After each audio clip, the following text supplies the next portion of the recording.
அடடா தமிழா எடடா படைனி அடிமை விலங்கை உடைத்தெறி இடடா ஆனை கொடடா செந்நீர் இனத்தை காப்போம் நாள்குறி நடடா களத்தே எடடா கைவாள் நடவுன் பகைவன் தலைபறி தொடடா போரை விடடா கணைகள் சுடடா எழட்டும் தீப்பொறி நீ சுடடா எழட்டும் தீப்பொறி. இந்த இனிய நிகழ்வினுடைய தலைவர் என்னுடைய நெஞ்சம் நிறைந்த தம்பி மதியழகன் அவர்களே, வரவேற்புரை ஆற்றி இருக்கிற பல ஆறுமுகம் அவர்களே, முன்னிலை ஏற்றிருக்கிற ஐயா தியாகராசன் அவர்களே, இந்த பகுதியிலே இந்த இயக்கத்திற்கு தூணென விளங்கிய மூத்த முன்னோடி ஐயா இராதுரை அவர்களே, தாய் தமிழ் பள்ளியினுடைய தாளாளர் ஐயா வடிவேல் அவர்களே, ஐயா பொன் முகிலன் அவர்களே, இளங்கோ அவர்களே, ஞானவேல், உதயகுமார், சரவணன், நன்றியுரை ஆற்ற இருக்கிற அருள் ஜோதி, எனக்கு முன்னாலே உரையாற்றிய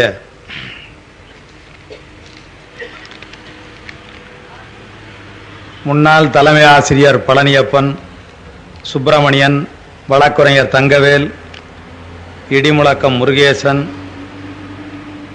ஈரோடு முருகேசன், ராசேந்திரன், வெங்கடசாமி, கவுந்தி மணிவண்ணன், பாட்டப்பன், சென்னியப்பன், கங்கை பிரகாசு, என்னுடைய இனிய தம்பி இன உணர்வு மிக்க சட்டப்பேரவை உறுப்பினர் ஐயா வெங்கடு அவர்களுடைய செல்வர் கோவே குமணன்,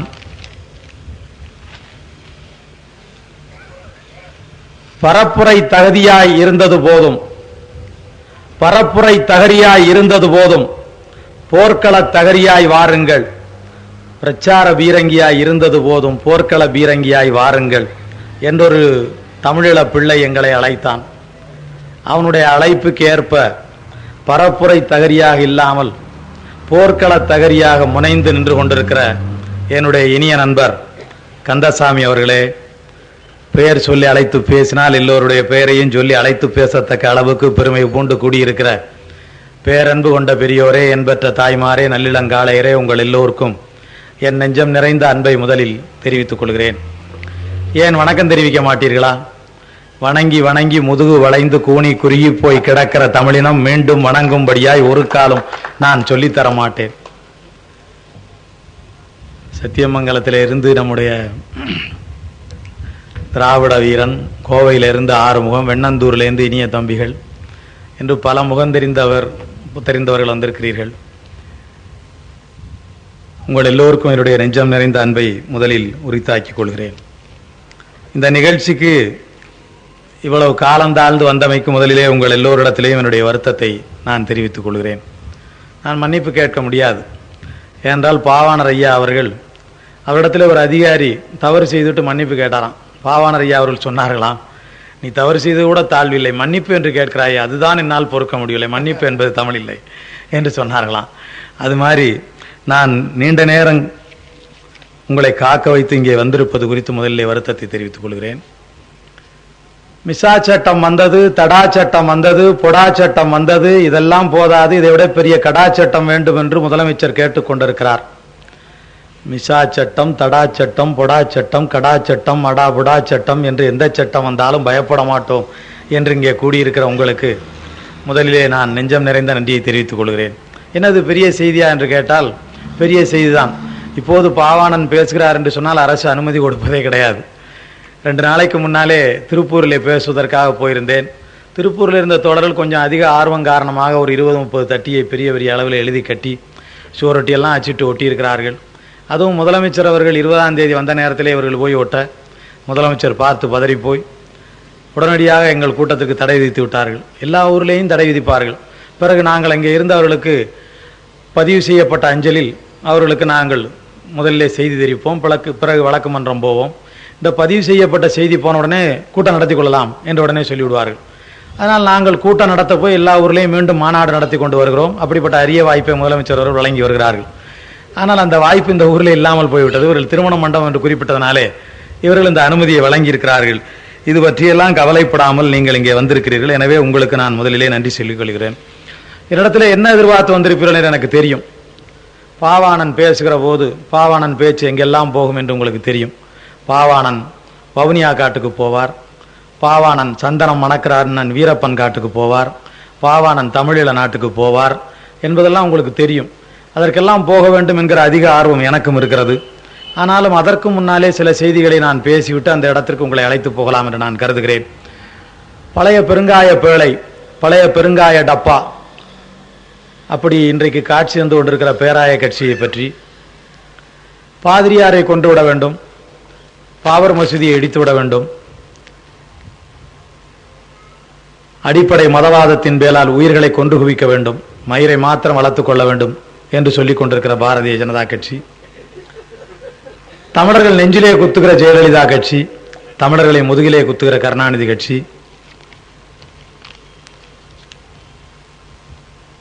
அமெரிக்க கைக்கூலியாக அலைந்து திரிந்து கொண்டிருக்கிற சூனாசாமி, தமிழ்நாட்டில் அரைக்கிற்கனாக வலமந்து கொண்டிருக்கிற சோராமசாமி, சிங்களவனுடைய சில்லறைகளுக்காக இல்ல சிங்களவனுடைய பெருந்தொகைகளுக்காக தமிழனை காட்டி கொடுத்து கொண்டிருக்கிற இந்து ராமன்கள், தமிழ்நாட்டு மக்களை எப்படியாவது மீண்டும் பார்ப்பன அடிமைகளாக்கி விட வேண்டும் என்று பதறித் திரிகிற ராமகோபாலன்கள், புலி பதுங்குகிறது, பாபா படம் வந்த பிறகு புலி பாய்ந்து விடும், புலி பதுங்குகிறது, பாபா படம் வந்த பிறகு புலி பாய்ந்து விடும் என்று மாத்திரமில்லை, சிவகங்கை சீமையிலே பிறந்த கோடரி காம்பு பாசியும் சொல்லிக் கொண்டிருக்கிறார். புலி பதுங்கவில்லை, புலி ஒதுங்குகிறது. பதுங்கினால் பாய வேண்டும். எனவே புலி இப்போது பதுங்கவில்லை, புலி ஒதுங்குகிறது. புலி ஒதுங்குமா? புலி ஒதுங்காது. புலி பாயக்கூடியது, புலி பதுங்கும் பாயும். ஆனால் இந்த புலி ஒதுங்குகிறது. அப்படியானால் இது புலி அல்ல, இது வெறும் அட்டை புலி. இந்த அட்டை புலியை நம்பி அரசியல் நடத்தி கொண்டிருக்கிற பாசியை பற்றி இப்படி ஏராளமான பேர்களின் பட்டியலில் இருக்கிறார்கள். தமிழன் தாளப்பாடுகிற வாழப்பாடிகளை பற்றி, இளங்கோவனங்களை பற்றி நிறைய உங்களிடத்திலே நான் சொல்ல வேண்டும். ஆனாலும் பாவேந்தர் பேராலே இருக்கிற இந்த பேரவையிலே கதாநாயகனான தம்பி பிரபாகரனை பற்றி பேசுவதற்கு முன்னாலே இந்த கோமாளிகளை பற்றி எல்லாம் பேசி மிக மோசமான ஒரு நிலைகளை கொண்டு போய்விடக்கூடாது என்பதனாலே முதல்ல பாவேந்தர் பாரதிதாசனார் அவர்களை பற்றி, புரட்சி பாவலர் பாவேந்தர் பாரதிதாசனாரை பற்றி சில செய்திகளை சொல்லிவிட்டு இந்த செய்திக்கு வருகிறேன். பாவேந்தர் பாரதிதாசனார் நமக்கு அடியெடுத்து கொடுத்தவர், அதனாலே அவரை பற்றி நல்ல செய்திகளை முதல்ல சொல்லிவிடுவது நல்லது. பாவேந்தர் பாரதிதாசனாரை இனிமேல் நீங்கள் எழுதுகிற போது புரட்சி பாவலர் என்று எழுதிவிட்டு எழுதுங்கள். பாரதிதாசன் என்றோ பாவேந்தன் என்றோ எழுதுவதெல்லாம் தேன் தடவுகிற வேலை. புரட்சி பாவலர் என்று முதல்ல எழுத தெரிந்து கொள்ளுங்கள். புரட்சி பாவலர் என்று எழுதுங்கள். என்ன புரட்சி எப்படியெல்லாம்? நான் கல்லூரிக்கு போகிற போது ஒரு பெண்ணை பார்த்து கண்ணடித்தேன். அது காதல் என்று எல்லாரும் சொன்னார்கள். நான் பெண்ணுக்கு ஒரு மடல் எழுதி கொடுத்தேன். அது காதலை தெரிவிக்கிற வழி என்று ஒப்புக்கொண்டார்கள். நான் பெண்ணை பார்த்து பல்லை காட்டினாலும், பெண்ணை பார்த்து மடல் எழுதி கொடுத்தாலும், பெண்ணை பார்த்து சிரித்தாலும், பெண்ணை பார்த்து கண்ணடித்தாலும் அது சரி, அது என் காதலை தெரிவிக்கிற முறை என்று உலகம் ஒப்புக்கொண்டது. ஆனால் ஒரு பெண் எனக்கு மடல் எழுதி கொடுத்தால், ஒரு பெண் என்னை பார்த்து சிரித்தால், ஒரு பெண் என்னை பார்த்து கண்ணடித்தால், அடடே இது ஒரு மாதிரி போல் இருக்கிறது என்று சொன்னார்கள். நான் செய்தியை தெரிவிக்கிற அதே வகையில் தான் அந்த பெண் திருப்பி அந்த செய்தியை தெரிவிக்கிறார். ஆனால் அந்த பெண் அப்படி தெரிவித்தால் அவள் ஒரு மாதிரி, அவள் ஒரு மாதிரி என்று சொன்னார்கள். எனக்கு இருக்கிற உரிமை அவளுக்கு இல்லை. அப்படி கண்ணடிக்கிற பெண்ணை எந்த ஆணும் ஏற்றுக்கொள்ள மாட்டான். அந்த துணிச்சல் எவனுக்கும் கிடையாது, இன்றைக்கும் கிடையாது. ஆனால் மிக நீண்ட காலத்திற்கு முன்னாலே பாவேந்தர் பாரதிதாசன் பாடல் எழுதுகிறார். கண்ணடி தலைக்கும் ஓர் கட்டளகி தன்னை எண்ணமொத்திருந்தால் ஏற்றுக்கொள்ள வேண்டும் என்று எழுதினார். எவனும் எழுத முடியாது, எண்ணி கூட பார்க்க முடியாது, எண்ணி செரித்துக் கொள்ள கூட முடியாது. நான் அப்படி சொன்னால் செரித்துக் கொள்ள முடியாது. அந்த பெண் கண்ணடித்தாளா? அப்படியானால் அவள் அன்பை தெரிவித்திருக்கிறாள். தம்பி, உனக்கு பிடித்திருந்தால் அந்த பெண் நல்ல பெண் தான் என்றால், நல்ல குடும்பம் தான் என்றால், தரமான குடும்பம் தான் என்றால், நல்ல கல்வி கற்றிருக்கிறார் என்றால், உனக்கு ஏற்றவள் என்றால் திருமணம் செய்து கொள் என்று சொன்னால், இவரிடத்துல சொன்னதே தப்பாக போய்விட்டது. அவள் கண்ணடிக்கிறா, அவளை போய் கட்டிக்க சொல்றாரு என்று இன்றைக்கும் சொல்வார்கள். ஆனால் கண்ணடித்து அழைக்கும் ஓர் கட்டளகி தன்னை எண்ணமொத்திருந்தால் ஏற்றுக்கொள்ள வேண்டும் என்று பாரதிதாசன் மிக நீண்ட காலத்திற்கு முன்னாலே பாடியிருக்கிறார். அப்படி ஒரு புரட்சி பாவலர் அவர். அவரை புரட்சி பாவலர் என்றுதான் நீங்கள் சொல்ல வேண்டும். பாரதிதாசனார் எல்லாரையும் போல காதல் பாட்டு எழுதியிருந்தால், எல்லாரையும் போல அழகு தொடர்பான பாடல்களை எழுதியிருந்தால், எல்லாரையும் போல அழகின் சிரிப்பு, இயற்கையின் சிரிப்பெல்லாம் எழுதியிருந்தால், எல்லாரையும் போல பாவியங்கள் எழுதியிருந்தால், பாரதிதாசனும் பல கோடி ரூபாய் பண்ணியிருக்க முடியும். பாரதிதாசனும் வளமான வாழ்வு வாழ்ந்திருக்க முடியும். பாரதிதாசனார் என்னென்ன துன்பமெல்லாம் அடைந்தார் என்று எடுத்து சொல்ல முடியாது. அவர் பள்ளியிலே ஆசிரியராய் வேலை பார்த்த போது அவர் குடியிருக்க வீடே கொடுக்கவில்லை. பிள்ளையார் கோயிலே போய் படுத்துக்கொண்டு பிள்ளையாரை நோக்கி காலை நீட்டிக்கொண்டு, உன்னை எதிர்க்கிறேன் பிள்ளையாரே, அதனாலே தான் உன் பிள்ளையார் கோயிலில் நான் படுத்து என் எதிர்ப்பை தெரிவிக்கிறதுமாக காலையும் உன் புறம் நீட்டி ஆட்டி கொண்டிருக்கிறேன் என்று காலை ஆட்டி கொண்டிருந்தாராம். பாரதிதாசனாருடைய பிள்ளை இறந்து போன போது தூக்கி அடக்கம் செய்ய ஒருவன் கூட துணைக்கு வரவில்லை. இப்படியெல்லாம் பாரதிதாசனார் துன்பங்களை சுமந்ததற்கு காரணம், அவர் மற்றவர்களைப் போல எழுதவில்லை. எழுத வரவில்லையா? எழுதவில்லை என்றால் எழுத வரவில்லையா என்றால் இல்லை. அவரை போல் எழுத எவனாலும் முடியாது. அவரை போல் எழுத எவனாலும் முடியாது. கண்ணின் கடைப்பார்வை காதலியர் காட்டிவிட்டால் மண்ணில் காளையர்க்கும் மாமலையும் ஓர்கெடுக்காம். கண்ணின் கடைப்பார்வை காதலியர் காட்டிவிட்டால் மண்ணில் மாமலையும் காளையர்க்கு ஓர்கெடுக்காம். இதை எல்லோரும் சொல்லிக் கொண்டிருக்கிறார்கள். நிறைய பேர் சொல்லிக் கொண்டிருக்கிறார்கள். பாவேந்தர் பாட்டு என்று மாத்திரம் சொல்ல மாட்டார்கள். பாவேந்தர் பாட்டு என்று சொல்ல மாட்டார்கள். குயில் கூவி கொண்டிருக்கும், கோலம் மிகுந்த மயில் ஆடிக்கொண்டிருக்கும், வாசம் மிகுந்த நற்காற்று வீசிக்கொண்டிருக்கும், கண்ணாடி போல் நீர் ஊற்றுக்கள் உண்டு, கனிமரங்கள் மிக்க உண்டு, பூக்கள் மணங்கமலும், பூக்கள் தோறும் சென்று இருந்தபடி தேனீக்கள் இசை முழக்கும், வேட்டுவ பெண்கள் காட்டுக்குள் போவதுண்டு, காட்டு மறவர்கள் அவர்களை காதல் மனம் செய்வதுண்டு, எழுதி கொள்ளுங்கள், நம்பிக்கொள்ளுங்கள், இதுதான் சஞ்சீவ விரதத்தின் சாரல் என்று எழுதுவார். அப்படி அழகாக சொல்லுவார். காலை இளம் பருதியிலே அவளை கண்டேன், கடற்கரையில் ஒளிப்புணலில் கண்டேன், அந்த சோலையிலே மலர்களிலே தளிர்கள் தம்மில் தொட்ட இடம் எல்லாம் கண்ணில் தட்டுப்பட்டான். சிறுகுழந்தை வெளியினிலே சிரிக்கின்றாள், நார்மடத்து நறுமலரை தொடுப்பாலின் விரல் வளைவில் நாட்டியத்தை செய்கின்றாள். அடடா செந்தோட்புறத்தினிலே கலப்பையுடன் உழவன் செல்லும் புதுநடையில் பூரித்தாள் என்று அழகின் சிரிப்பை அவர் சொல்லுகிற அந்த பாட்டை, அந்த விரைவை எடுத்தொருவன் சொன்னால் திக்குவாய் கூட எடுபட்டு போய்விடும், திக்குவாய் கூட இல்லாமல் போய்விடும். அப்படி அழகின் சிரிப்பை அவராலே பாட முடியும். ஆனாலும் பாடவில்லையே, அவைகளெல்லாம் பாடவில்லையே, பாடி பணம் பண்ணவில்லையே. திரைப்படத்தில் ஒரு 30-40 பாடல்கள் அவருடைய பாடல்கள் வந்திருக்கிறது. ஏன் 300-400 பாடல்கள் எழுதி அவர் ஒரு கோடிக்கணக்கில் செல்வம் ஈட்டி இருக்கலாமே, ஏன் எழுதவில்லை என்பதற்கும் அவரே காரணம் சொல்லுகிறார்.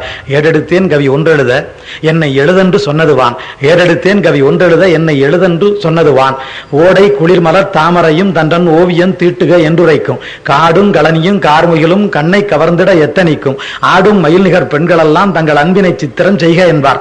எல்லாம் வருகிறது, வான் வருகிறது, மீன் வருகிறது, மான் வருகிறது, பெண் வருகிறார், எல்லோரும் எழுத சொல்லுகிறார்கள். ஆனால் பாரதிதாசனாலே எழுத முடியவில்லை, பாவேந்தரால் எழுத முடியவில்லை, புரட்சிப்பாளர் எழுத முடியவில்லை. ஏன் எழுத முடியவில்லை? இன்னலிலே தமிழ் நாட்டினிலே எந்த தமிழ் மக்கள் துயின்றிருந்தால் அன்னதோர் காட்சி இரக்கம் உண்டாக்கி என் நாவியில் வந்து கலந்ததுவே. இதெல்லாம் எழுத சொன்னாலும், இவற்றை எல்லாம் பற்றி எழுத தெரிந்தாலும், இவற்றை எல்லாம் பற்றி எழுத முடியாமல் என் தமிழ் மக்கள் இன்னலிலே வீடு தீப்பற்றி எரிந்து கொண்டிருந்த போது என் தமிழன் தூங்கி கிடக்கிறானே, வீடு தீப்பற்றி எரிகிற போது தமிழன் தூங்கி கிடக்கிறானே, அதை பார்த்து இன்னதிலே தமிழ்நாட்டினிலே என் தமிழ் மக்கள் துயின்றிருந்தார் அன்னது ஒரு காட்சி இரக்கம் உண்டாக்கி என் ஆவியில் வந்து கலந்ததுவே என்று பாடினார். அதனாலே இல்லை பாவேந்தரை, அதற்கும் மேலே எனக்கு பாவேந்தரை பிடிக்கிறது. பாவேந்தர் அதனாலே இல்லை, அதற்கும் மேலே ஒன்று சொன்னார், அதனாலே பிடிக்கிறது. என்ன சொன்னார் பாவேந்தர்? பாவேந்தருக்கு தான் தொலைநோக்காக எல்லாம் தெரிந்திருக்கிறது.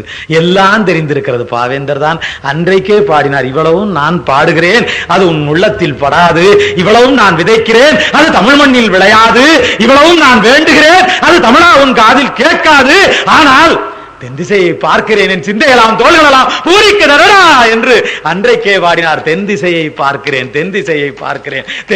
பார்க்கிறேன், என் சிந்தையெல்லாம் தோள்களெல்லாம் பூரிக்குதடா என்று அன்றைக்கே பாடினார். சிங்களஞ்சேர் தென்னாட்டு மக்கள் தீராதி தீரர் என்று ஊதுசங்கே, சிங்களஞ்சேர் தென்னாட்டு மக்கள் தீராதி தீரர் என்று ஊதுசங்கே, எங்கள் செந்தமிழ்க்கோர் பங்கம் வந்தால் பகைவர் ரத்தம் பரிமாறிடுவார் என்று ஊதிசங்கே என்று சிங்களஞ்சேர் தென்னாட்டு மக்கள் தான் இதை செய்வார்கள் என்று அவர் பாடியிருக்கிறாரே, அதுதான் எனக்கு வியப்பாயிருக்கிறது. பூட்டிய இருப்பு கூட்டின் கதவு திறந்தது, சிறுத்தையை வெளியில் வா, உன்னை எளியனை இகழ்ந்தவர் நடுங்க புலியன செயல் செய்ய புறப்படு என்று கூப்பிட்டாரே, பக்கத்தில் இருந்த எவனும் புறப்படவில்லையே. புலியன செயல் செய்ய புறப்படு என்ற குரல் கேட்டு தமிழீழ மண்ணிலே இருந்துதான் எங்கள் தம்பிகள் புறப்பட்டார்கள். அதனாலே தான் பாவேந்தர் பாரதிதாசனார் பேராலே அமைந்திருக்கிற இந்த மன்றத்தில் பேசுவதிலே நான் மிகுந்த பெருமையும் மிகுந்த மகிழ்ச்சியும் அடைகிறேன். நல்ல நேரத்தில் நல்ல காலத்தில் இந்த கூட்டத்தை ஏற்பாடு செய்திருக்கிறார்கள். நல்ல நேரத்தில் நல்ல காலத்தில். பாவாணனுக்கு எப்போது நல்ல நேரம் நல்ல காலத்திலே எல்லாம் நம்பிக்கை வந்தது என்று சில பேர் கேட்கிறார்கள்.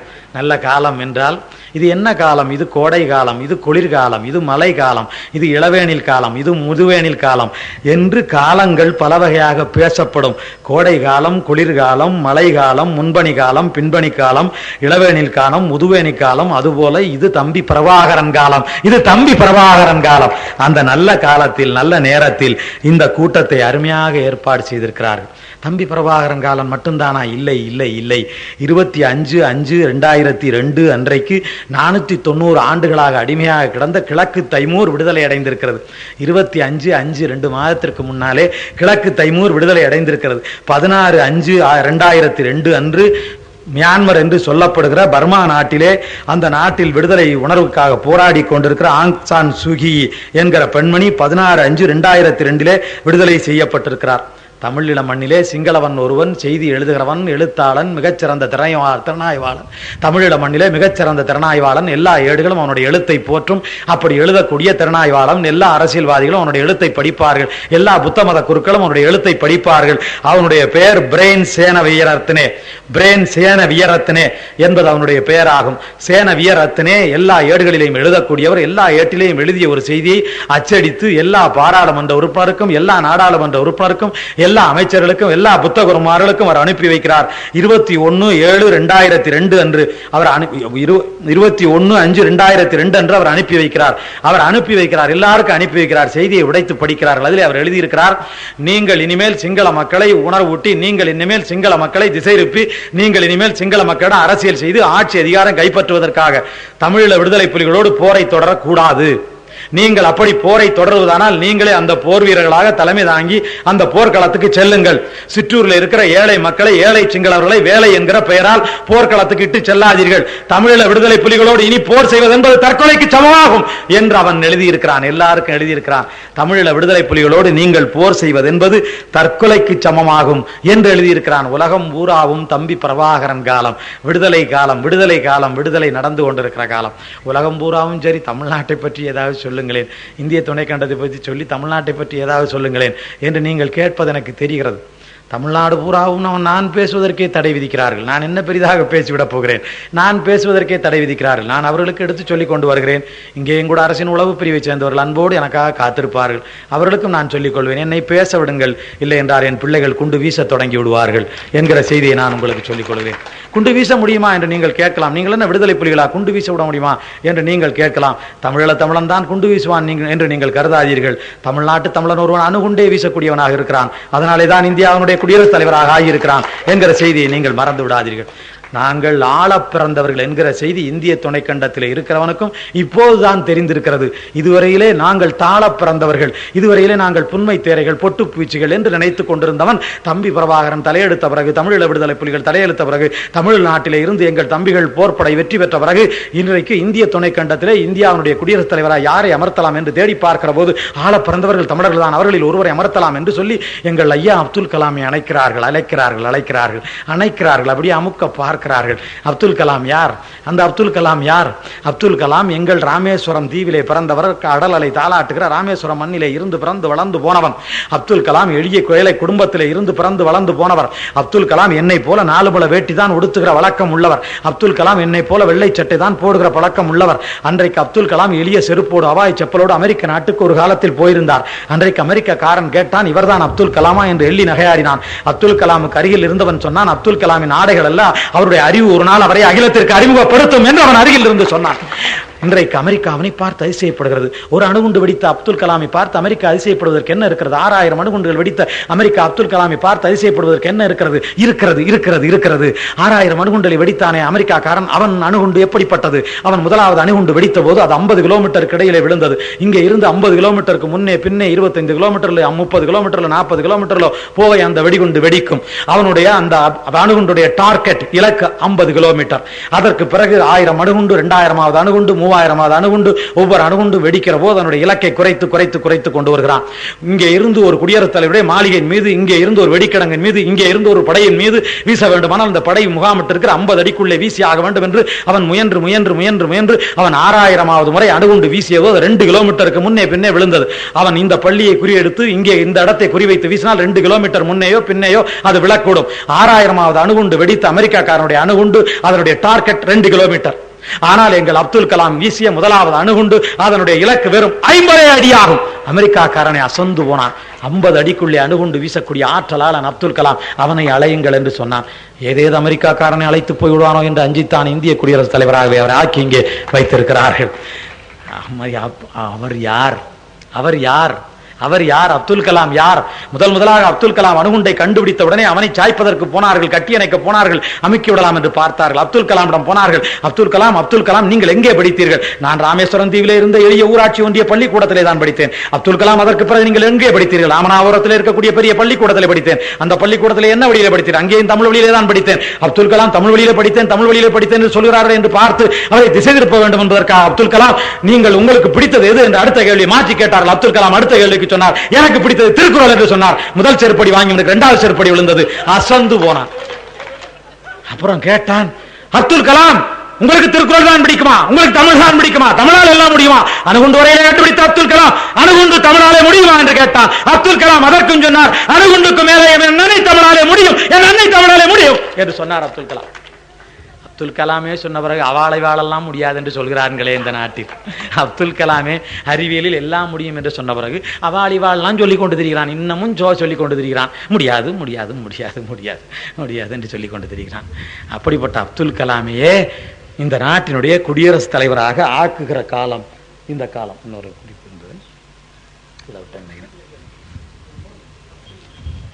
பார்த்துக்கிறேன். அப்துல் கலாமையை குடியரசுத் தலைவராக ஆக்குகிற காலம் இந்த காலம். அந்த அருமையான காலத்தில் நீங்கள் இந்த கூட்டத்தை ஏற்பாடு செய்திருக்கிறீர்கள். அதுல இன்னொரு வேடிக்கை, அப்துல் கலாம் மட்டும் இல்லை தோழர்களே, அப்துல் கலாம் மட்டும் இல்லை. அப்துல் கலாமை எதிர்ப்பதற்கு கூட துணைக்கண்டத்தில் ஆள் இல்லாமல் அதற்கும் தமிழ்நாட்டிலே இருந்துதான் ஒருவரை தேர்ந்தெடுத்திருக்கிறார்கள். மாவீரன் நேதாஜி சுபாஷ் சந்திர போஸின் பின்னாலே தமிழர்கள் தான் அதிகம் அணிவகுத்தார். நேதாஜி சுபாஷ் சந்திர போஸின் படையிலே பெண் படை தலைவராக விளங்கிய லட்சுமி மருத்துவ பட்டம் பெற்றவர் தமிழ்நாட்டிலே இருந்து போய் அந்த படையினுடைய தலைவராக இருந்து பர்மாவின் வழியாக கல்கத்தா வரையிலே தலைமை தாங்கி வந்தவர். அப்துல் கலாமிற்கு அடுத்தபடியாக போட்டி போடுவதற்கும் அவர்களாலே தேடி பிடிக்கக்கூடியவனாக தமிழன் தான் கிடைத்தான். தமிழன் ஆள பிறந்தவன் என்பது இப்போதுதான் தெரிந்திருக்கிறது. ஆனாலும் கூட விட்டு விடுவதா இல்லை, அவர்கள் விட்டு விடுவார்கள் என்று நானும் நம்பவில்லை. ஆனால் எனக்கு ஒரு நம்பிக்கை இருக்கிறது, இந்த அடிமை தமிழ் கூட்டம் உரிமை பெறாது, இந்த தமிழர்கள் விடுதலை பெற மாட்டார்கள். ஆனால் வடக்கே இருக்கிறவன் விடுதலை தராமல் விடமாட்டான் என்கிற நம்பிக்கை எனக்கு இருக்கிறது. அப்துல் கலாமை அழைத்து கொண்டு போய் உட்கார வைத்திருக்கிறார்கள். உட்கார வைத்து அப்துல் கலாம் கேள்வி பதில் சொல்லிக் கொண்டிருக்கிறார். அப்போது தமிழ்நாட்டு தொலைக்காட்சிக்காரன், நீங்கள் பிறந்த ராமேஸ்வரம் தீவு மக்களுக்கு ஏதாவது 2 செய்தி தமிழிலே சொல்லுங்களேன் என்று கேட்டவுடனே பிரமோத் மகாச்சன் என்று ஒருவன் இருக்கிறான். அவன்தான் இப்போது வாஜ்பாய்க்கு வாயாக இருந்து கொண்டிருக்கிறவன். அவன் நேரடியாக சொல்கிறான், அவர் தேசிய சொத்தாகிவிட்டார், இனிமேல் அவர் தமிழிலே பேசக்கூடாது. அப்படியானால் இந்த தேசியத்தில் தமிழ்நாடு இல்லை என்பதை அவன் தெளிவாக சொல்லியிருக்கிறான். இந்த தேசியத்தில் தமிழ்நாடு இல்லை, இந்திய தேசியத்தில் தமிழ்நாடு இல்லை என்று அவன் சொல்லியிருக்கிறான். பெரியார் மையத்தை இடித்த போதே நான் இதைத்தான் சொன்னேன். ஐயா வீரமணி ஏன் அங்கே போய் பெரியார் மையத்தை கட்டினார்?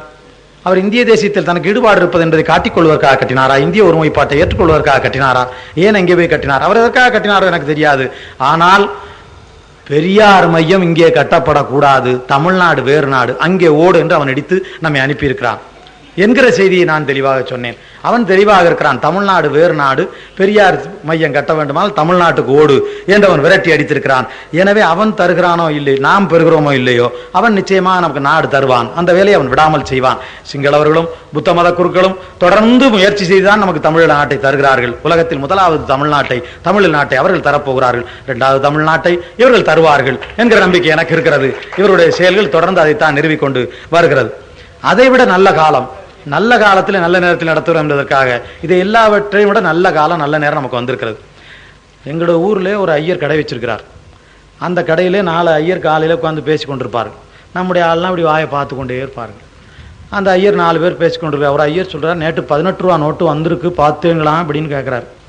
நேற்று 18 ரூபா நோட்டு வந்திருக்கு பார்த்தீங்களான்னு கேட்கிறார். இன்னொரு ஐயர் சொல்றார், நமக்கு 2 நோட்டு வந்துடுச்சு வாங்கிட்டேன் அப்படின்றார். 18 ரூபா பணத்தாள் வந்திருக்குன்னு ஒருதன் சொல்கிறேன், அதை 2 நோட்டை நான் வாங்கிட்டேன்னு இன்னொருதன் சொல்கிறேன். நீங்கள் இப்போ தான் வாங்கினீங்களா? நான் நேற்றே வாங்கி அதை 2 9 ரூபா நோட்டாக மாற்றிட்டேன். நான் முந்தானத்தைய மனைவி வாங்கி அதை 3 6 ரூபா நோட்டாக மாற்றிட்டா அப்படின்னு சொல்கிறேன். ஒருதன் 18 ரூபா நோட்டு வந்திருக்குன்றேன், ஒருதன் நான் 2 நோட்டு வாங்கிட்டேன்றேன், இன்னொரு அதை 9 ரூபா நோட்டா மாத்திட்டேன்றேன், இன்னொரு அதை 6 ரூபா நோட்டா மாத்திட்டேன்ட்டான். நம்மால் 4 பேருக்கு கிருகிருன்னு ஆகிப்போச்சு. ஆடா 18 ரூபா நோட்டு வந்துருச்சு சொல்றது. 18 ரூபா நோட்டு வந்துருச்சுங்கிறதோட நிறுத்திருந்தா வந்துச்சா இல்லையா 4 பேரை கேட்டிருப்பேன். இவன் தான் மாத்திட்டேங்கிறானே, நம்பிட்டான். இல்லாததையெல்லாம் நம்ப வைத்தார்கள், இல்லாததையெல்லாம் நம்ப வைத்தார்கள். சமற்கிருதம் என்று ஒரு மொழி, இல்லாத மொழியை இருப்பதாய் நம்ப வைத்தார்கள். அந்த மொழியில் கலை, இலக்கியம், அறிவியல் இருப்பதாய் நம்ப வைத்தார்கள். 18 ரூபா நோட்டு இருப்பதாய் நம்ப வைத்தார்கள். அதற்கு 9 ரூபாய் சில்லறை வாங்கினதாகவும் நம்ப வைத்தார்கள். 6 ரூபாய் சில்லறை வந்ததாகவும் சொன்னார்கள். அதை தமிழன் ஏற்றுக்கொண்டான். சமற்கிருதம் என்ற ஒரு மொழி பிறக்கவே இல்லை, சமற்கிருதம் என்ற ஒரு மொழி இருக்கவே இல்லை. சமற்கிருதம் என்ற ஒரு மொழி பிறவாதாலே, இருக்காதாலே அது இறக்கவும் இல்லை. ஐயா பாவாணர் அவர்கள் சொல்வார்கள், சமற்கிருதம் என்ற ஒரு மொழி பிறக்கவே இல்லை. பிறவாத ஒரு மொழியை வைத்து தமிழர்களை இவ்வளவு காலம் ஏமாற்றி விட்டார்களே என்று சொல்வார்கள். பிறக்கவே இல்லை. சமற்கிருதம் என்றால், கிருதம் என்றால் கரம் என்பதிலிருந்து கிருதம் வந்தது. கரம் என்றால் கை, கிருதம், கிருதம் கையால், சமஸ் என்றால் செய்யப்படுவது, கையால் செய்யப்பட்டது. கையால் செய்யப்படுறது எதுவும் பிறக்காது. நான் சொல்லல, ஐயா பாவாணர் சொல்றார். சமற்கிருதம் என்பது கையால் செய்யப்பட்டது, அது பிறக்கவே இல்லை, அது இருக்கவும் இல்லை, அது இறக்கவும் இல்லை. இருக்கவே இல்லாத ஒரு மொழி இருந்ததாய் சொல்லி, அதில் எல்லாம் இருப்பதாய் சொல்லி, நேபாளத்தில் அதற்கு ஒரு பல்கலைக்கழகமே வச்சிருக்கிறான். அந்த பல்கலைக்கழகத்தை இப்போதுதான் ஒட்டுமொத்தமாக நெருப்பு வைத்து எரித்திருக்கிறார்கள். நமக்கு நல்ல காலமா இல்லையா என்று நீங்கள் சொல்லுங்கள். நமக்கு நல்ல காலமா இல்லையா என்று நீங்கள் சொல்லுங்கள். சோவை பார்த்து கேட்கிறார்கள், சமற்கிருதம் உங்களுக்காக தெரியுமா என்று கேட்கிறார். எனக்கும் தெரியாதுங்கிறான். அந்த கொண்டை குடுமிக்காரருடைய ஒட்டுமொத்தமான ஒரே வாரிசான முண்டை மொழியன் சோவுக்கே சமற்கிருதம் தெரியாது. சமற்கிருதம் இருந்தா தானே தெரிவதற்கு, அவனுக்கு தெரியாது. சமற்கிருதத்துக்கு எழுத்து உண்டா? அவருடைய எந்த வேதத்திலேயும் எழுத்து என்றோ எழுதுதல் என்றோ எங்கேயும் சொல்லப்படவில்லை. அவருடைய எந்த வேதத்திலேயும் எழுத்து என்றோ எழுதுதல் என்றோ எங்கேயும் சொல்லப்படவில்லை. ஏன்னா இல்லை. அப்படிப்பட்ட ஒரு மொழியை ஏமாற்றி அப்புறம் அதுக்கு எழுத்து எங்கே கண்டுபிடிச்சான்? நாகர்கள், நாகர்கள், நாகர்கள் தான் உலகம் பூராவும் வாழ்ந்தார்கள். ஐயா அம்பேத்கர் சொல்றார், இந்திய துணைக்கண்டம் பூராவிலும் வாழ்ந்தவர் நாகர்கள், நாகர்கள் பேசிய மொழி தமிழ் மொழியாகும். எனவே தமிழர்கள் தான் இந்திய துணைக்கண்டம் பூராவிலும் வாழ்ந்தவர்கள், அவருடைய மொழிதான் தமிழ் மொழி. அதை நாகர்கள் ஒப்புக்கொள்கிறார்களா? நாகர்கள் ரொம்ப விவரமானவர்கள், நம்மை மாதிரி முட்டாள்கள் இல்லை. நாகர்கள் ரொம்ப நல்ல அருமையான அறிவாளிகள். நம்முடைய ஊரில் உளவு பிரிவு வேலை பார்க்கிறவர்கள் இந்திய உளவு பிரிவு, ஐபி என்று உளவு பிரிவு, ரா என்று உளவு பிரிவு, இந்த உளவு பிரிவெல்லாம் வருவார். அவர்கள் சொல்வார்கள், ஐயா பாவன் நீங்கள் ரொம்ப நல்லவர் என்று சொல்வார். ஏன் என்ன பார்த்து நல்லவர் சொல்லுவீர்கள், நாடு தீவிரவாதி என்று சொல்கிறது என்று நான் கேட்டால் அவர் சொல்வார், நாகாவில் இருக்கிறவன் தான் தீவிரவாதி என்று. நாகாவில் என்ன தீவிரவாதி என்று கேட்டால், அவன் நான் போய் இறங்கிய உடனே இந்தியாவிலேருந்து வந்திருக்கலாம் வாங்கன்னு கேட்பான். இந்தியா என்னடா இந்தியான்னு கேட்குற, இந்தியாவில் வந்திருக்கலாம். ஆமாம் இது எங்கள் நாடு, நாகா நாடு, நீ இந்தியாவிலேருந்து வந்திருக்கிற, இந்தியா வேற நாடு அப்படின்னு விளக்கமாக சொல்கிறேன். அங்கே இருக்கிற எல்லாருமே அப்படி தான் சொல்கிறேன். நீங்கள் என்ன அப்படி சொல்லலை, அது வரைக்கும் நீங்கள் பரவாயில்ல அப்படின்னு உளவுத்துறை சொல்கிறேன். அப்போது ஒரு முறை அவனோட பேச்சு நடத்துவதற்காக ஆள் தேவைப்பட்டது. பேச்சு நடத்துவதற்கு யாரை அனுப்புவது என்று பார்த்தார்கள். யாரை அனுப்பினாலும் அவன் ஏற்றுக்கொள்ள மாட்டேன் என்று சொல்கிறான்.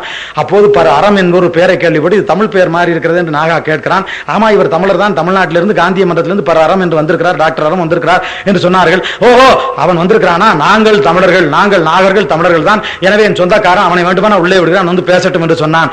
இந்தியாவுக்கு எதிரி தமிழனுக்கு உறவு, இந்தியாவுக்கு எதிரி தமிழனுக்கு உறவு. நாகா நாகா நாகா, அந்த நாகா அறத்தை உள்ளே அனுப்பி பேச சொன்னான். அந்த நாகர்களுடைய எழுத்தை தான் இவர்கள் முதலில் எடுத்துக்கொண்டார்கள். அதனாலே தான் அதுக்கு நாகரி, அது தேவ நாகரி. மேலேருந்து அத்துவானத்திலேருந்து குதிச்சவங்க, நம்ம அம்மா வகத்திலேருந்து பிறந்தோம், இவன் மட்டும் அத்துவானத்திலேருந்து குதிச்சான். அதனால தேவ நாகரி. அம்மோட்டை எடுத்துக்கிட்டு, அம்மா எழுத்தை எடுத்துக்கிட்டு அதை தேவ நாகரின்னு பேர் வச்சுக்கிட்டு எழுத்தே இல்லாத பயலுக. அதனால நம்ம நாட்டில் ஒன்றும் நடக்கலையே, நேபாளத்தில் தானே என்று நீங்கள் கேட்கலாம். இல்லை, நம் பக்கத்திலே நம்முடைய புதுச்சேரி மண்ணில் பொது உடைமை கட்சியினுடைய மேனாள் அமைச்சர் விஸ்வநாதன் அவர்களெல்லாம் ஓட ஓட விரட்டி உதைத்திருக்கிறார். சமஸ்கிருதமாக படிக்க வந்தீர்கள் புதுச்சேரிக்கு என்று சொல்லி ஓட ஓட விரட்டி இருக்கிறார். எனவே நல்ல நேரத்தில் நல்ல காலத்தில் இந்த கூட்டம் நடைபெறுகிறது. நாம் தமிழை மறந்ததுனாலே தான் ஐயா இவ்வளவு தொல்லையும் வந்தது. தமிழை மறந்ததுனாலே, வேற ஒன்றும் இல்லை. நாம் தமிழை மறந்ததுனாலே. எந்த தமிழையா? உலகம் முதலாக, மண் முதலாக எங்கே தோன்றியது? உலகில் முதலில் தோன்றிய மண் இந்த தமிழ் நிலம்தான். உலகில் முதலில் தோன்றிய மாந்தன் இந்த தமிழன்தான். உலகில் முதலில் தோன்றிய மாந்தனான தமிழன் பேசிய மொழிதான் தமிழ். இதுக்கு என்னங்க ஐயா எடுத்துக்காட்டு? அரபு நாடுகளுக்கு எங்கள் ஊரில் இருந்து ஏராளமான பேர் போகிறார்கள். அவர்கள் வந்து சொல்கிறார்கள், அண்ணே அரபு மொழி ரொம்ப எளிதாக இருக்கிறது, விரைவிலே படித்துக் கொண்டோம் என்று சொல்கிறார்கள். எப்படியா படித்துக் கொண்டா என்று கேட்டால் ஒன்றும் இல்லையானே, நம்முடைய ஒரு 3-4 எழுத்து இருக்கு, அவன் கடைசி எழுத்தை மாத்திரம் சொல்லிக்கிட்டு இருக்கான், அதனால டக்குன்னு வந்துருச்சு அப்படின்னா. என்னடா எப்படா கண்டுபிடிச்சா, எப்படா சொன்னேன்? அப்பா அப்பாங்கிறத அவன் பாங்கிறான், கடைசி எழுத்து மட்டும் சொல்றேன். அம்மா அம்மாங்கிறத மாங்கிறான், கடைசி எழுத்து மட்டும் சொல்றேன். இல்லைங்கிற லைன்னு சொல்றேன். நான் மிளகுங்கிறத மில்னு சொல்றேன். வேற ஒன்றும் இல்லைன்னு. நம்ம தமிழ் தானே அரபு. அதனாலதான் ஐயா மனவே முத்தபா சொன்னார், அல்லாஹ் பேசிய மொழியே தமிழாகும், அல்லாஹ் பேசிய மொழியே தமிழாகும், அல்லாஹ் பேசிய மொழியே தமிழாகும் அப்படின்னு சொன்னார். ஆங்கிலம் ஆங்கிலம் உலகம் பூராவும் அப்படி என்று சொல்கிறார்கள். இந்த ஆங்கிலம் எங்கள் ஊரில் எல்லாரும் மெத்த படித்த மேதைகள்லாம் எடுத்து சொல்கிறார்கள். ஆங்கிலம் அது எங்கள் தமிழ் தான் பெற்றது, உங்கள் தமிழ் தான் பெற்றது, நம்முடைய தமிழ் தான் பெற்றது. நான் பேசிக் கொண்டிருக்கிறேன். ஸ்பீச் ஸ்பீச் பேச்சு ஸ்பீச் ஆனது, பேச்சு ஸ்பீச் ஆனது. உருண்டை உருண்டை உருண்டை, என்னுடைய உருண்டை ரவுண்ட் ஆனது. உருள் உருள் உருள் ரோல் ஆனது. பாதை பாதை பாதை பாட்டானது. கட்டில் கட்டில் கட்டில் காட்டானது. புருவம் புருவம் புருவம் புரோ ஆனது. நேவி நேவி நேவி, நாவாய் நாவாய் நாவாய் நாவாய் நேவி ஆனது. தமிழ் தான் ஆங்கிலம். எங்கள் தமிழ் தான் ஆங்கிலத்தை பெற்று போட்டது. தமிழ் தான் இந்தியை பெற்று போட்டது. தமிழ் தான் ஆங்கிலத்தை பெற்று போட்டது. தமிழ் தான் வடமொழியை பெற்று போட்டது. தமிழ் தான் சீன மொழியை பெற்று போட்டது. என்ன சீன மொழியை பெற்று போட்டது? தமிழ் தான் ஜப்பான் மொழியை பெற்று போட்டது. ஜப்பான் மொழியை பெற்று போட்டது. பொங்கலோ பொங்கல், பொங்கலோ பொங்கல், பொங்கல் பொங்கி வருகிற போது அதை ஒழுங்கா சொல்லியிருந்தா உனக்கு தெரிஞ்சிருக்கும் ஜப்பான் நம்ம மொழின்னு. நீ தான் சொல்லலையே. நீ தான் தீபாவளி அன்னைக்கு சேரி எரிச்சு விட்டு தீபாவளி கொண்டாடிக்கிட்டு இருக்கிற. நீ பொங்கல் அவன் ஒழுங்கா கொண்டாடிட்டு இருக்கான். தமிழ்ல தமிழன் பொங்கல் பொங்கி வருகிற போது சரவடி வெடிக்கிறான். அதனால ஒழுங்கா வெடிக்கிறான். சிங்களவன் ஜாகிறான், வெற்றி பெறான். நீ தீபாவளி அன்னைக்கு நம்ம சேரிக்கே நெருப்ப வச்சுட்டு பார்த்துக்கிட்டு இருக்கிற. அப்புறம் எப்படி உருப்படுறது? நீ பொங்கலோ பொங்கல் சொல்லியிருந்தா ஜப்பான் நமக்கு சொந்தம்னு தெரிஞ்சிருக்கும். நீ பொங்கலோ பொங்கல் சொல்றான். பொங்கரோ பொங்கர், பொங்கரோ பொங்கருங்கிறான். அவ்வளவுதான். பொங்கலோ பொங்கல ஜப்பான் பொங்கரோ பொங்கருங்கிறான். ஜப்பான் மொழிநூல் அறிஞர் ஓனோ சொல்றாரு, நாங்கள் தமிழின் மூல ஊற்றிலிருந்து பிறந்தவர்கள். பாவாணன் சொன்னால் பொய்யன்பார்கள், பாவாணர் சொன்னால் பொய்யன்பார்கள், பெருஞ்சித்திரனார் சொன்னால் பொய்யன்பார்கள். ஆனால் ஜப்பானிய மொழிநூல் அறிஞர் ஓனோ சொல்கிறார், தமிழின் மூல ஊற்றிலே இருந்துதான் எங்கள் ஜப்பான் மொழி பிறந்தது. மூல ஊற்றிலே இருந்து பிறந்த பிள்ளையான ஜப்பான் மொழி அரண்மனையிலே வாழ்கிறது. பெற்று போட்ட தாய் தமிழோ தெருவோரம் என்று தேம்பி அழுகிறது, தேம்பி அழுகிறது. சீனாக்காரன் இந்திய துணைக்கண்டத்துக்கு எதிரி, சீனாக்காரன் இந்தியாவுக்கு எதிரி. ஆனால் சீனாக்காரன் தமிழர்களை மாத்திரம் நட்போடு பார்க்கிறான். தமிழர்கள் உறவு.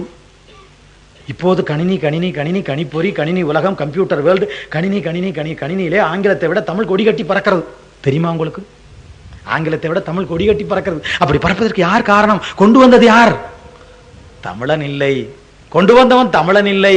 டாங் டில்லி என்கிற சீனாக்காரன் முதலாக தமிழில் கணினி, தமிழில் எல்லாம் செய்தான். இன்றைக்கு தமிழ் இணைய பல்கலைக்கழகத்தினுடைய துணைவேந்தராக இருக்கக்கூடிய ஐயா பொன்னவைக்கோ இந்த செய்தியை பெருமையாய் எல்லா இடங்களிலேயும் பதிவு செய்து வருகிறார். டான் டில்லி, டான் டில்லி, நீ சீனாக்காரன் ஆயிட்டு நீ ஏன் தமிழிலே இதெல்லாம் செய்தாய், நீ ஏன் கணினியிலே தமிழை கொண்டு வந்தாய் என்று கேட்டால், தமிழ்ல இருந்துதான் எங்கள் சீன மொழி பிறந்தது, தமிழ் தான் கணினியிலே பயன்படுத்துவதற்கு தக்க மொழி என்று நான் அறிந்தேன், எனவே கொண்டு வந்தேன். தெரியுமா உங்களுக்கு? உங்கள் தமிழ் எங்கே இருக்கிறது என்று உங்களுக்கு தெரியுமா? உங்களுக்கு உங்கள் தமிழ் எவ்வளவு உயர்ந்தது என்று உங்களுக்கு தெரியுமா? உலகம் பூராவும் எப்படி சொல்வது என்று தெரியுமா? அதனாலே தான் அன்றைக்கே புத்தர் தமிழ் படித்தார். அன்றைக்கே புத்தர் தமிழ் படித்தார். லலித விசுதாரம் என்கிற நூலில் புத்தர் தமிழ் படித்த செய்தி பதிவாயிருக்கிறது. இயேசு பெருமான் பிறந்த செருசலேம் நகரம் இன்றைக்கு யூதர்கள், இஸ்ரேல் நாட்டு யூதர்களும் ஆலிவ் மரங்களும் ஆரஞ்சு பழங்களும் கொட்டி குமிகிற நாடான பாலஸ்தீனத்தை சேர்ந்த அந்த நாட்டுக்காரர்களும் சண்டையிட்டுக் கொண்டிருக்கிற செருசலேம் நகரம். எந்த செருசலேம் நகரத்துக்காக சண்டையிடுகிறார்களோ அந்த செருசலேம் நகரத்தில் ஒலிவமலை, அந்த ஒலிவமலையில் இயேசு பிரானுடைய பொன்மொழிகள் செதுக்கப்பட்டிருக்கிறது. இந்திய துணைக்கண்டத்தில் இத்தனை மொழிகள், இத்தனை மொழிகளில் எந்த மொழியில்? ஒலிவமலையில் இயேசு பிரானின் பொன்மொழிகள் செதுக்கப்பட்டிருக்கிறது. தமிழில் மட்டும்தான் செதுக்கப்பட்டிருக்கிறது. உங்கள் தமிழில் மட்டும்தான் அங்கே செதுக்கப்பட்டிருக்கிறது. நான் திருக்குறளை படிப்பதற்காக தமிழை படிக்கிறேன். காந்தியடிகள் சொன்னார், ஸ்பானிஷ் நாடு, ஸ்பானிஷ் பல்கலைக்கழகம், ஸ்பானிஷ் பல்கலைக்கழகத்துக்கு உள்ளே நுழைந்தால் நுழைகிற இடத்திலே யாதும் ஊரே யாவரும் கேளீர் தமிழ் எழுதப்பட்டிருக்கிறது. தமிழ்ல எழுதப்பட்டிருக்கிறது. யாதும் ஊரே, எல்லாம் நம்முடைய ஊர் தான். யாவரும் கேளீர், எல்லாம் நம்முடைய உறவினர் தான் என்று சொன்ன இந்த சொல்லை ஸ்பானிஷ் நாட்டிலே தமிழ்ல எழுதியிருக்கிறான். ஏன் எழுதினான்? ஸ்பானிஷ் நாட்டில் பாஸ்க் மொழி பேசுகிற மக்கள், மூல மொழியான மக்கள், பாஸ்க் மொழியினுடைய அறிஞர் லகோவோரி, நாங்கள் சொல்கிறோம் எங்கள் மொழியான பாஸ்க் மொழி தமிழிலே இருந்துதான் பிறந்தது என்று அவன் சொல்கிறான். அதனாலே ஸ்பானிஷ் நாட்டில் 11 நாடுகள் பேசுகிற ஸ்பானிஷ் மொழி பேசுகிற 11 நாடுகள் ஸ்பானிஷ் மொழி பேசுகிறது. 11 நாடுகள் பேசுகிற ஸ்பானிஷ் மொழி பல்கலைக்கழகத்தில் உங்கள் தமிழ் உச்சியில் எழுதப்பட்டிருக்கிறது. 11 நாடு தானா? 200 நாடுகளும் ஐநா மன்றத்துக்குள் போய் உட்கார்ந்து இருக்கிறது. உலக நாடுகள்லாம் போய் உட்கார்ந்து இருக்கிறது. உலக நாடுகள்லாம் போய் உட்கார்கிற அந்த ஐநா மன்றத்துக்கு எத்தனை நுழைவாயில்? செட்டிநாட்டரசுடைய வீட்டுக்கு 10 நுழைவாயில். அலகாபாத்திலே ஆனந்த பவனம், நேரு பெருமானார் பிறந்த இடம், நேரு பெருமானார் பிறந்த இடத்திலே 6 வாயில்கள், 6 வாயிலும் 6 மகிழுந்துகளை நிறுத்தி வைப்பார். நேரு பெருமானார் எந்த வாயிலில் இறங்கினாலும் அந்த வாயிலில் உடனடியாக மகிழுந்தில் ஏறி போக ஏந்தாக நிறுத்தி வைப்பார்கள். அப்படி 6 வாயில்கள் 10 வாயில்கள் படித்திருக்கிறேன். ஆனால் ஐநா மன்றத்துக்கு 62 நுழைவாயில். 62 நுழைவாயிலும் ஒவ்வொரு நுழைவாயில் ஒரு நாட்டினுடைய பழமொழி அந்த நாட்டினுடைய எழுத்தில் எழுதி போடப்பட்டிருக்கிறது. 62 நுழைவாயிலே மிக பெரிதாக இருக்கிற நுழைவாயிலுக்கு தலைவாயில் என்று பெயர். மிக பெரிதாக இருக்கிற நுழைவாயிலான தலைவாயிலில் என்ன எழுதி போட்டிருக்கிறான்? யாதும் ஊரே யாவரும் கேளீர் என்று தமிழில் எழுதி போட்டிருக்கிறான். உலகம் உச்சி மீது வைத்து மெச்சுகிறது உன் மொழியை, நீ காலில் போட்டு மிதிக்கிறாயே, நீ காலில் போட்டு மிதிக்கிறாயே. உலகம் உச்சி மீது வைத்து மெச்சுகிறது. ஐயா, எல்லாம் சரிதான். நம்முடைய தமிழ்ல அறிவியல் இருக்கிறதா, மருத்துவம் இருக்கிறதா, பொறியியல் இருக்கிறதா? பெரிய பெரிய முதலமைச்சர்கள், பெரிய பெரிய கல்வி அறிவாளர்கள், துணைவேந்தர்கள்லாம் சொல்லுகிறார்கள் தமிழிலே அறிவியல் இல்லை, தமிழிலே பொறியியல் இல்லை, புழுகுகிறார்கள். அல்லது தெரியாத முட்டாள்தனத்தை மேடையில் வெளிப்படுத்திக் கொண்டிருக்கிறார்கள். என் தாய் மஞ்சள் பூசி குளித்தார். இப்போது என் தாயை பார்க்கிறேன். ஒரு பிள்ளை பிறந்தவுடனே கருப்பையிலே புற்றுநோய், 2 பிள்ளை பிறந்தவுடனே மார்பகத்திலே புற்றுநோய். பெண்களை பிள்ளை பிறந்த உடனே மார்பகத்தை எடுத்து விடுகிறார் அல்லது கருப்பை எடுத்து விடுகிறார். 2இல் ஒன்றை எடுத்து விடுகிறார். என்ன இது? 20 ஆண்டுகளுக்கு முன்னாலே யாருக்கும் இப்படி கருப்பை எடுக்கவில்லையே, 20 ஆண்டுகளுக்கு முன்னாலே யாருக்கும் இப்படி மார்பகத்தை எடுக்கவில்லையே, இப்போது மாத்திரம் ஏன் எடுத்துக்கொண்டு திரிகிறார்கள்? இது எங்கே இருந்து வந்தது என்று கேட்டால், புற்றுநோய், மார்பகத்தில் புற்றுநோய், கருப்பையில் புற்றுநோய் ஏற்கனவே 20 ஆண்டுக்கு முன்னாலே ஏன் வரவில்லை? என் தாய் மஞ்சள் பூசி குளித்தாள். இயற்கையாக மஞ்சள் பூசி குளித்தாள். மஞ்சள் புற்றுநோய்க்கு எதிரி. என் தாய் புனைவாக மட்டுமல்ல, மருந்தாகவும் அதை நாள்தோறும் பயன்படுத்தி இருக்கிறாள். மஞ்சள் புற்றுநோய்க்கு எதிரி. அதனாலே புற்றுநோய் வருவது கிடையாது. மஞ்சளை நிறுத்தி முகப்பூச்சு பூச தொடங்கினால் புற்றுநோய் வரத் தொடங்கியது. இளநீரை விற்று கொக்கோ கோலா வாங்கி குடித்தான். இளநீரை விற்று கொக்கோ கோலா வாங்கி குடித்தான். அது மாதிரி கையில் இருந்த மஞ்சளை விற்று முகப்பூச்சு பூசினார்கள். இன்னமும் எங்கள் ஊரில், இன்னமும் தமிழ்நாட்டில் மஞ்சக்காமாலை நோய்க்கு ஆங்கில மருத்துவம் கிடையாது. இன்றைக்கும் மஞ்சள் காமாலை நோய்க்கு ஆங்கில மருத்துவம் கிடையாது. மஞ்சள் காமாலை நோய் வந்தால் முழு குருதியும் வெளியே உறிஞ்சி எடுத்து விட்டு புதுக்குருதி வாய்ச்ச வேண்டும். அதற்கு பேர் ஆங்கிலத்தில் டயாலிசிஸ். அது மிகப்பெரிய செல்வர்களாலே தான் முடியும். ஆனால் எங்கள் ஊரில் ஏழை தாய் 5 ரூபாய்க்கு கீழா நெல்லியை அரைத்து ஒரு உருண்டை கொடுத்தால் உடனே நின்றுவோம். 5 ரூபாய்க்கு கீழா நெல்லி நிறுத்துகிற அந்த நோயை 5000 செலவழித்து குருதி மாற்றம் செய்து கொண்டு வந்திருக்கிறான். பாம்பு கடித்தால் வாழை மட்டையை உரித்து வாழை மட்டையை கசக்கி பிழிந்து 2 குவளை வாழைச்சாறு கொடுத்தால் பாம்பு நஞ்சு நீங்கி போகும். பாம்பு கடித்தால் மகிழுந்திலே தூக்கி கொண்டு போய் அங்கே போய் இங்கே போய் ஆடி அலமர்ந்து வழியிலே செத்து போய் கடைசியில் என்ன நடந்தது என்று கேட்டால், கண்டது பாம்பு, கடித்தது கருக்கு, தின்றது மருந்து, கொன்றது வைத்தியம். பாம்பு கடிக்கவே இல்லை. நட்டுவாக்காளி கடித்தால் 2 தேங்காய்ச்சல் கொடுத்தால் அந்த நோய் நீங்குகிறது. சின்ன பிள்ளையா இருந்தால் தேங்காய் பால் கொடுத்தால் நோய் நீங்குகிறது. விடிய விடிய மருத்துவம் உனக்கு நான் சொல்ல முடியும். இதெல்லாம் பழைய மருத்துவம். புதிய மருத்துவம் வேண்டும் என்றால் புதிய தமிழ் ஈழ மண்ணில் போய் கேள். எத்தனையோ ஆண்டுக்கு முன்னால் மருத்துவக் கல்லூரி தமிழ் வழியிலே நடைபெற்று வருகிறது. எத்தனையோ ஆண்டுகளாக தமிழ் வழியிலே மருத்துவம் நடைபெற்று வருகிறது. இங்கே புத்தகம் இல்லை என்று புழுகி திரிகிறான். பொறியியல் பொறியியல் பொறியியல். தமிழ் இல்லாத பொறியியலா? அதோ எங்கள் இளையராஜா, இசை ஞானி இளையராஜா, எங்கள் தென்பாண்டி சீமையிலிருந்து எழுந்து வந்த இளையராஜா உழைத்து சம்பாதித்த பணத்தை திருவரங்க கோபுரம் கட்டுவதற்காக கொண்டு போய் கொட்டி கொடுத்தார். திருவரங்க கோபுரம் கட்டினார்கள். ஒரு 15 ஆண்டுகளுக்கு முன்னாலே கட்டினார்கள்.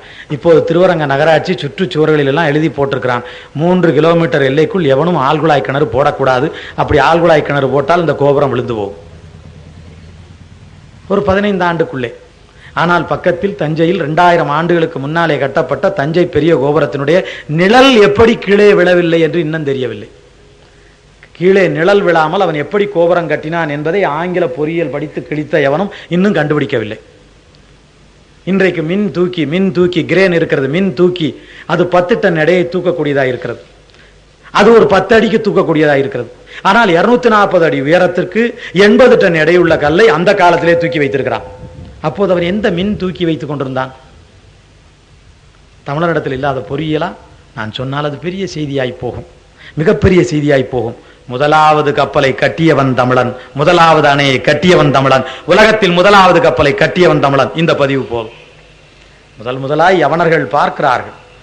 யவன நாட்டுக்கு போய் நம்முடைய கப்பல் நிற்கிறது, பார்க்கிறார்கள். அடடா இது என்ன பார்க்கிறார்கள். அவன் சொன்னான், இருள் இருக்கிறது, இரவு நேரத்தில் வெளியே போகக்கூடாது என்று நினைத்தால் வெளிச்சத்தை கண்டுபிடித்திருக்க முடியாது.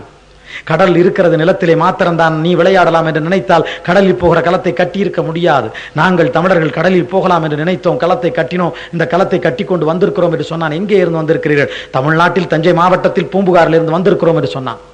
கிரேக்க நாட்டுக்காரன் இதே போல ஒரு கப்பலை கட்டினான். கிரேக்க நாட்டிலே இருந்து தஞ்சை மாவட்டம் பூம்புகாருக்கு வந்தான். தமிழா தமிழா, நீ கட்டியது போல ஒரு கப்பலை நானும் கட்டியிருக்கிறேன், இதோ பார் என்று சொன்னான். தமிழன் சிரித்தான். ஏன் சிரிக்கிறாய் என்று கேட்டான். தமிழன் சொன்னான், முதலாவது கப்பலை பார்த்து நீ ஒரு கப்பல் கட்டியிருக்கிறாய், இரண்டாவது ஒரு கப்பல் நான் பின்னாலே நிறுத்தியிருக்கிறேன், அதை பார் என்றான். அது என்ன கப்பல்? ஏற்கனவே இருந்த கப்பல், பாய்மர கப்பல், காற்றடிக்கிற செயல் போகக்கூடிய அந்த கப்பலை நீ கட்டினாய். இப்போது இருக்கிற கப்பல் கடல் அலையை எதிர்த்து போகக்கூடிய கப்பல், காற்றை எதிர்த்து போகக்கூடிய கப்பல், அந்த கப்பலை நான் கட்டியிருக்கேன் சொன்னான். யவனன் அசந்து போனான். இதை கூட யவனன் தான் பதிவு செய்திருக்கிறான், தமிழன் பதிவு செய்யவில்லை. தமிழன் பதிவு செய்யவில்லை. உலகத்தில் முதலாவது கட்டப்பட்ட அணை, உளவுக்காக கட்டப்பட்ட அணை கல்லணையே. 2000 ஆண்டுகளுக்கு முன்னால் கட்டப்பட்ட அணை கல்லணையே. 2000 ஆண்டுகளுக்கு முன்னால் கட்டப்பட்ட கல்லணையில் போடப்பட்ட கதவுகளில் இன்னமும் ஒரு கசிவு கிடையாது, இன்னமும் ஒரு சொட்டு தண்ணீர் கசிவு கிடையாது. இப்படி நான் விடிய விடிய சொல்லிக் கொண்டே போகலாம். தமிழர்களிடத்தில் இல்லாத பொறியியலா? என்ன இல்லை என்று ஆங்கிலத்தை கட்டி அழுகிறார்கள், என்ன இல்லை என்று கட்டி அழுகிறார்கள். இன்றைக்கு அறிவியலிலே மின்னணுவியல் படிக்க வேண்டும் என்று சொன்னால் இங்கே இருந்து மின்னணுவியல் படிப்பதற்கு ஜப்பான் நாட்டுக்கு போக வேண்டும், மருத்துவம் படிக்க வேண்டும் என்றால் ருசிய நாட்டுக்கு போக வேண்டும் என்று சொல்கிறார்கள். ஆனால் அன்றைக்கு மருத்துவம் படிப்பதற்கு புலிப்போகரும் பாணியும் புலிப்பாணியும் போகரும் இங்கே வந்தார்கள் என்று அவன் எழுதி வைத்திருக்கிறான். சீன நாட்டிலே இருந்து போகரும் புலிப்பாணியும் இங்கே வந்தார்கள் என்று அவன் எழுதி வைத்திருக்கிறான். அவன் அங்கே இருந்து இங்கே வந்து படித்தான் என்று அவன் எழுதி வைத்திருக்கிறான். எல்லாம் சரிதான் ஐயா, ஆனால் வேலை வாய்ப்பு கிடைக்குமா என்று கேட்பார்கள். நிறைய பிள்ளைகளுக்கு தெரியும். ஒரு கதை சொல்வேன், அந்த கதையை இந்த ஊரிலே நான் சொல்லியாக வேண்டும். ஏனென்றால் எளிய செய்தி, நீங்கள் கொண்டு போய் சேர்க்கக்கூடிய படை வீரர்கள். இங்கே கூட யாரோ சொன்னார்கள் அகவை முதிர்ந்தவர்கள் என்று. அப்படியெல்லாம் ஒரு காலத்திலையும் சொல்லாதீர்கள். 52 அகவைக்கு பிறகுதான் பெர்னாட் ஷா நாடகம் எழுத தொடங்கினார். 52 அகவைக்கு பிறகு நாடகம் எழுத தொடங்கிய பெர்னாட் ஷா நாடகத்திற்கு நோபல் பரிசு வாங்கினார். 80 வயதிலே தான் பாலைவனத்து புலி என்று பாராட்டப்பட்ட ஓமர் முக்தார் விடுதலை வீரனாக வெளியே கிளம்பினார். அகவை ஒரு காரணம் அல்ல, எந்த அகவையிலையும் யாரும் எதுவும் செய்யலாம், உள்ள இளமையா இருந்தால் எதையும் செய்யலாம். இவர்கள் மீண்டும் எதையும் செய்யக்கூடியவர்கள். எனவே நான் உங்களிடத்திலே நம்பிக்கையோடு நான் இதை தெரிவிக்கிறேன். ஒரு நல்ல கதை சொல்வேன். நம்முடைய கரூருக்கு பக்கத்திலே ஆண்டுதோறும் சேவல் சண்டை நடைபெறுகிறது. சேவல் சண்டை பார்ப்பதற்கு ஆயிரக்கணக்கிலே மக்கள் கூடுகிறார்கள், லட்சக்கணக்கிலே பந்தயம் கட்டுகிறார்கள். இதே போல ஐரோப்பிய நாடுகளிலே பூனை சண்டை நடைபெறும். பூனை சண்டை பார்ப்பதற்கு லட்சக்கணக்கிலே மக்கள் வருகிறார்கள், கோடிக்கணக்கிலே பணம் கட்டுகிறார்கள். அப்படி அங்கே சண்டை நடைபெறுகிற போது உலக நாடுகளில் இருந்தெல்லாம் அவனவன் ஒரு பூனையை வளர்த்து கொண்டு வருகிறான். அவனுடைய பூனையும் சண்டையில இறங்குகிறது. ஒரு பக்கத்தில் ஒரு சுற்றில் போட்டி நடக்கிறது, இன்னொரு சுற்று இந்த பக்கத்தில் நடக்கிறது. ஒரு சுற்றில் அமெரிக்க பூனை வெற்றி பெற்று வந்து விடுகிறது, இன்னொரு சுற்றில் சோமாலியா நாட்டு பூனை வெற்றி பெற்று வந்து விடுகிறது. அமெரிக்க நாடு உலகத்தில் பணக்கார நாடு, சோமாலியா நாடு உலகத்தில் ஏழை நாடு. அமெரிக்க நாடு வளமான நாடு, சோமாலியா நாடு நாள்தோறும் அதிகம் பேர் பட்டினியால் பசியால் செத்துக் கொண்டிருக்கிற நாடு. அமெரிக்க நாட்டினுடைய பூனை களத்துக்கு வருகிறது, சோமாலியா நாட்டு பூனையும் களத்துக்கு வருகிறது. 2 பூனைகளும் களத்துக்கு வருகிற போது அமெரிக்க நாட்டு பூனைக்கு சொந்தக்காரன் சொன்னான், பூனையே எதிரில் நிற்கிற அந்த பூனை எலும்பு தோலுமாய் நிற்கிறது என்று நீ ஏளனமா எண்ணி விடாதே. நீ அமெரிக்க நாட்டு பூனை, பணக்கார நாட்டு பூனை, உலகத்தின் அடியாளனா இருக்கக்கூடிய அந்த நாட்டினுடைய பூனை, நீ கொழு கொழுவென்று இருக்கிறாய், வாட்ட சாட்டமா இருக்கிறாய். உன் காலில் நான் கத்தியை கட்டி விட்டிருக்கிறேன், உன் காலில் நகத்தை நான் வளர்த்து விட்டிருக்கிறேன். ஆனால் எதிர்த்தால் போல் நிற்கிற அந்த பூனையின் காலில் அவர்கள் கத்தியை கூட கட்டி விடவில்லை. ஆனால் அந்த பூனை உன்னை போல் ஓடி ஆடி கட்டி பிடித்து பிராண்டி எதுவும் செய்யாமல் வெற்றி பெறுகிறது.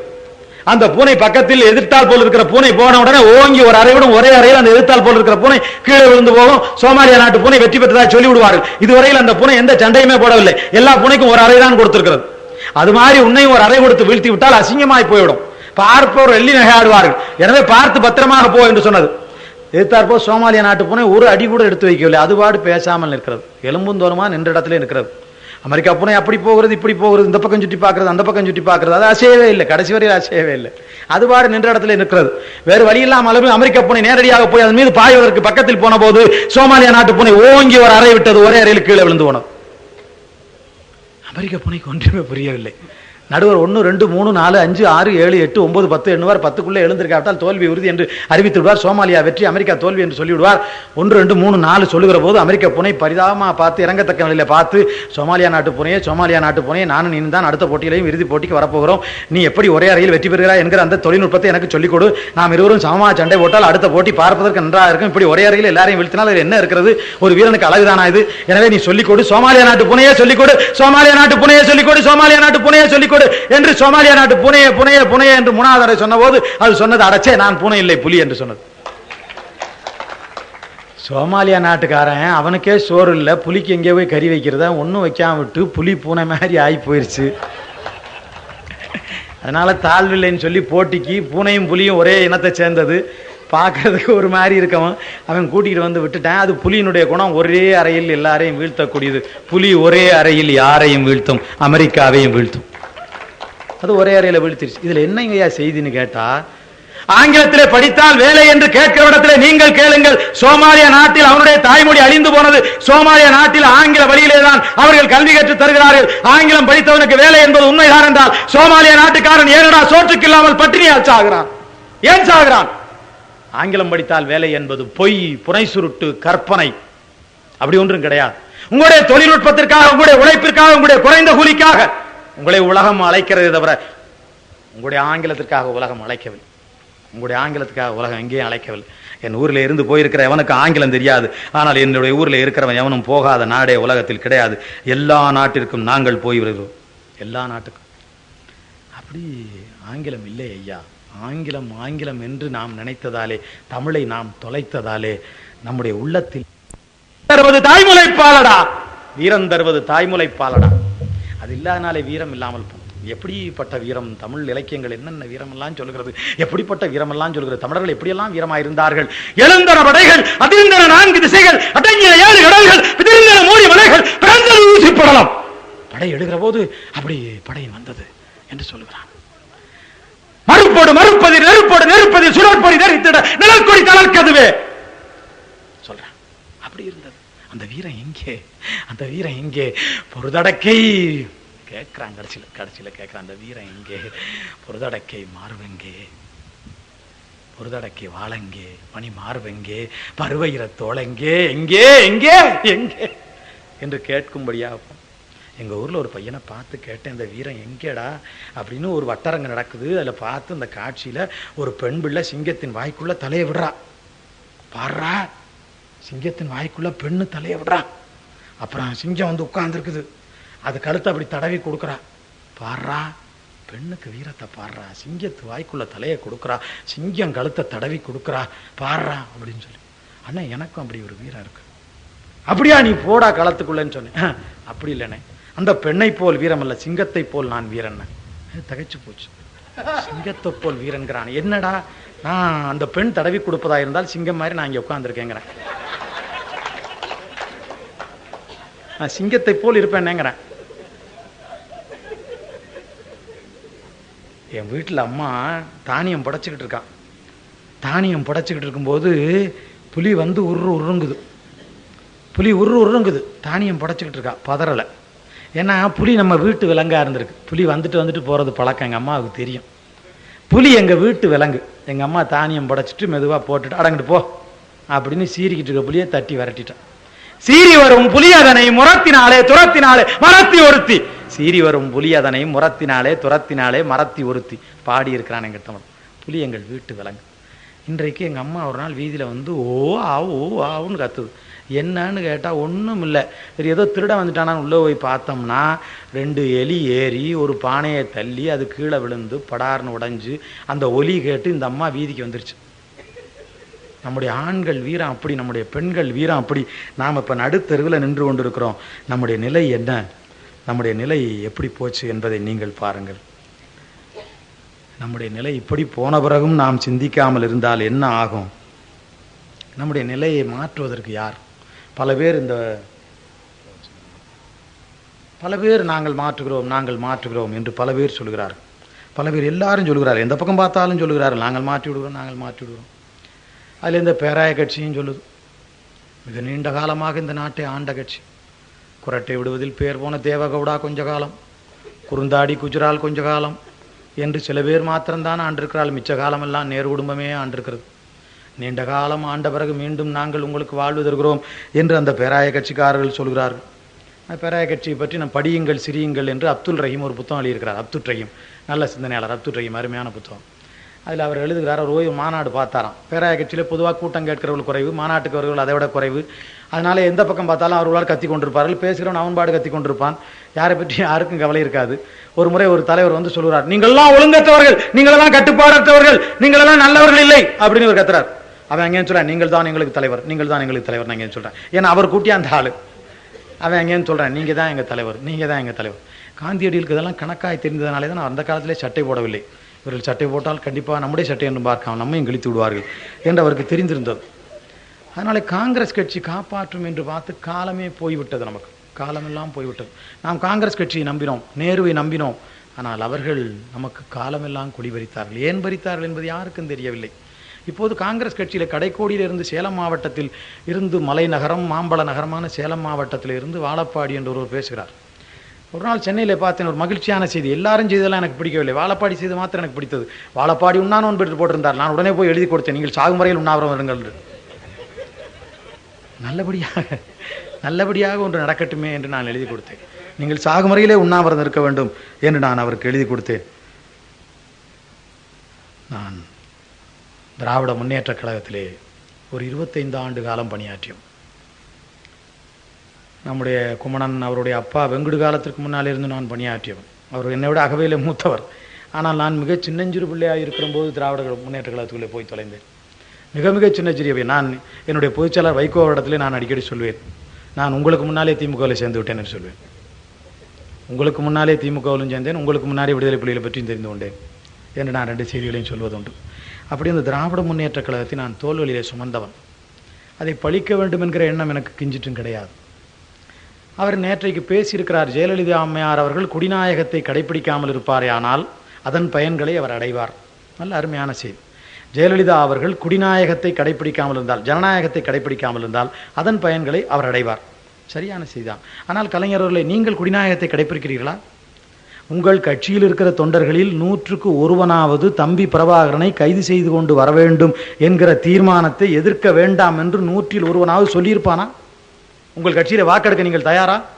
திமுக தொண்டர்கள் மீது எனக்கு நம்பிக்கை இருக்கிறது.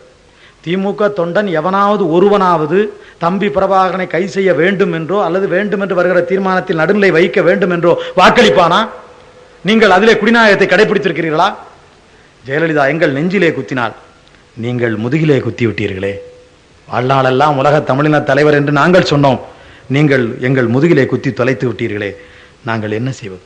ஜெயலலிதா பற்றி நாங்கள் கவலைப்படுவதில்லை. ஜெயலலிதா ஒரு வியத்தகு பெண்மணி, ஜெயலலிதா ஒரு வியத்தகு பிறவி, ஜெயலலிதா ஒரு வியத்தகு உருவம். 5.25 அடியில் 150 கிலோ, அவரை தவிர வேறு யாரும் இருக்க முடியாது.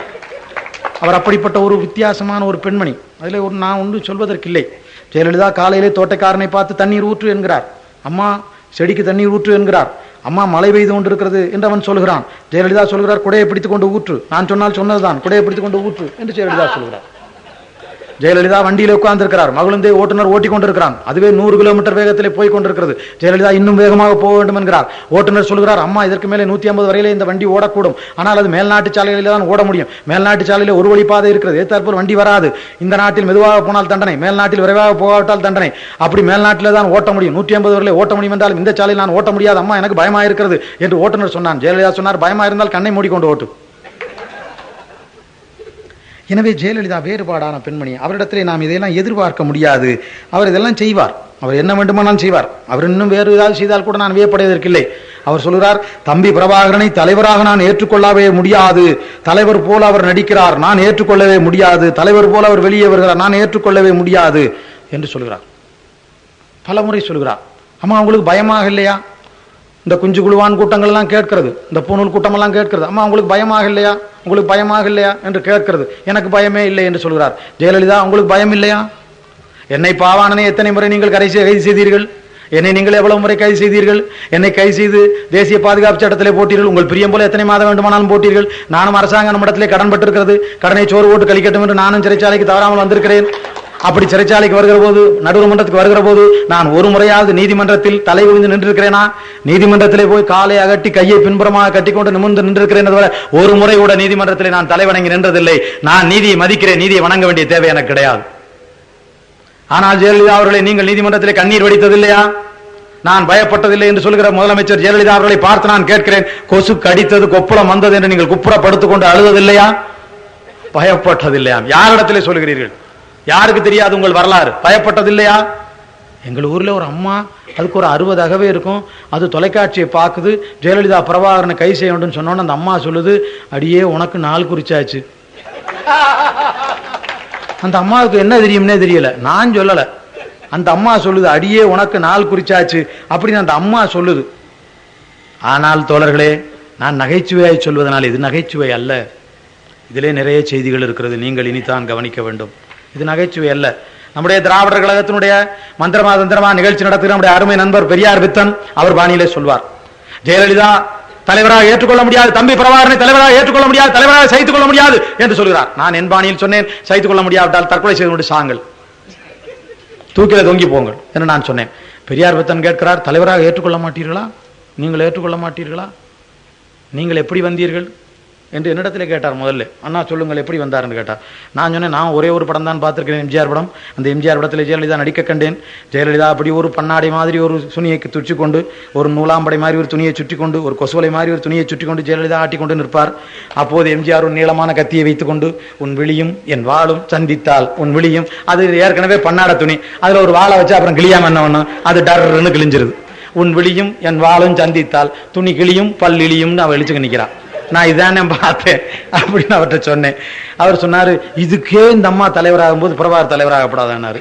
அப்புறம் அவர் மேடையில வந்து என்ன தூக்கி அடிச்சார் பாருங்க. மேடையில சொன்னாரு, நான் அண்ணன் பார்த்த படத்தை நான் பார்க்கல, நான் ஒரு படம் பார்த்தேன்.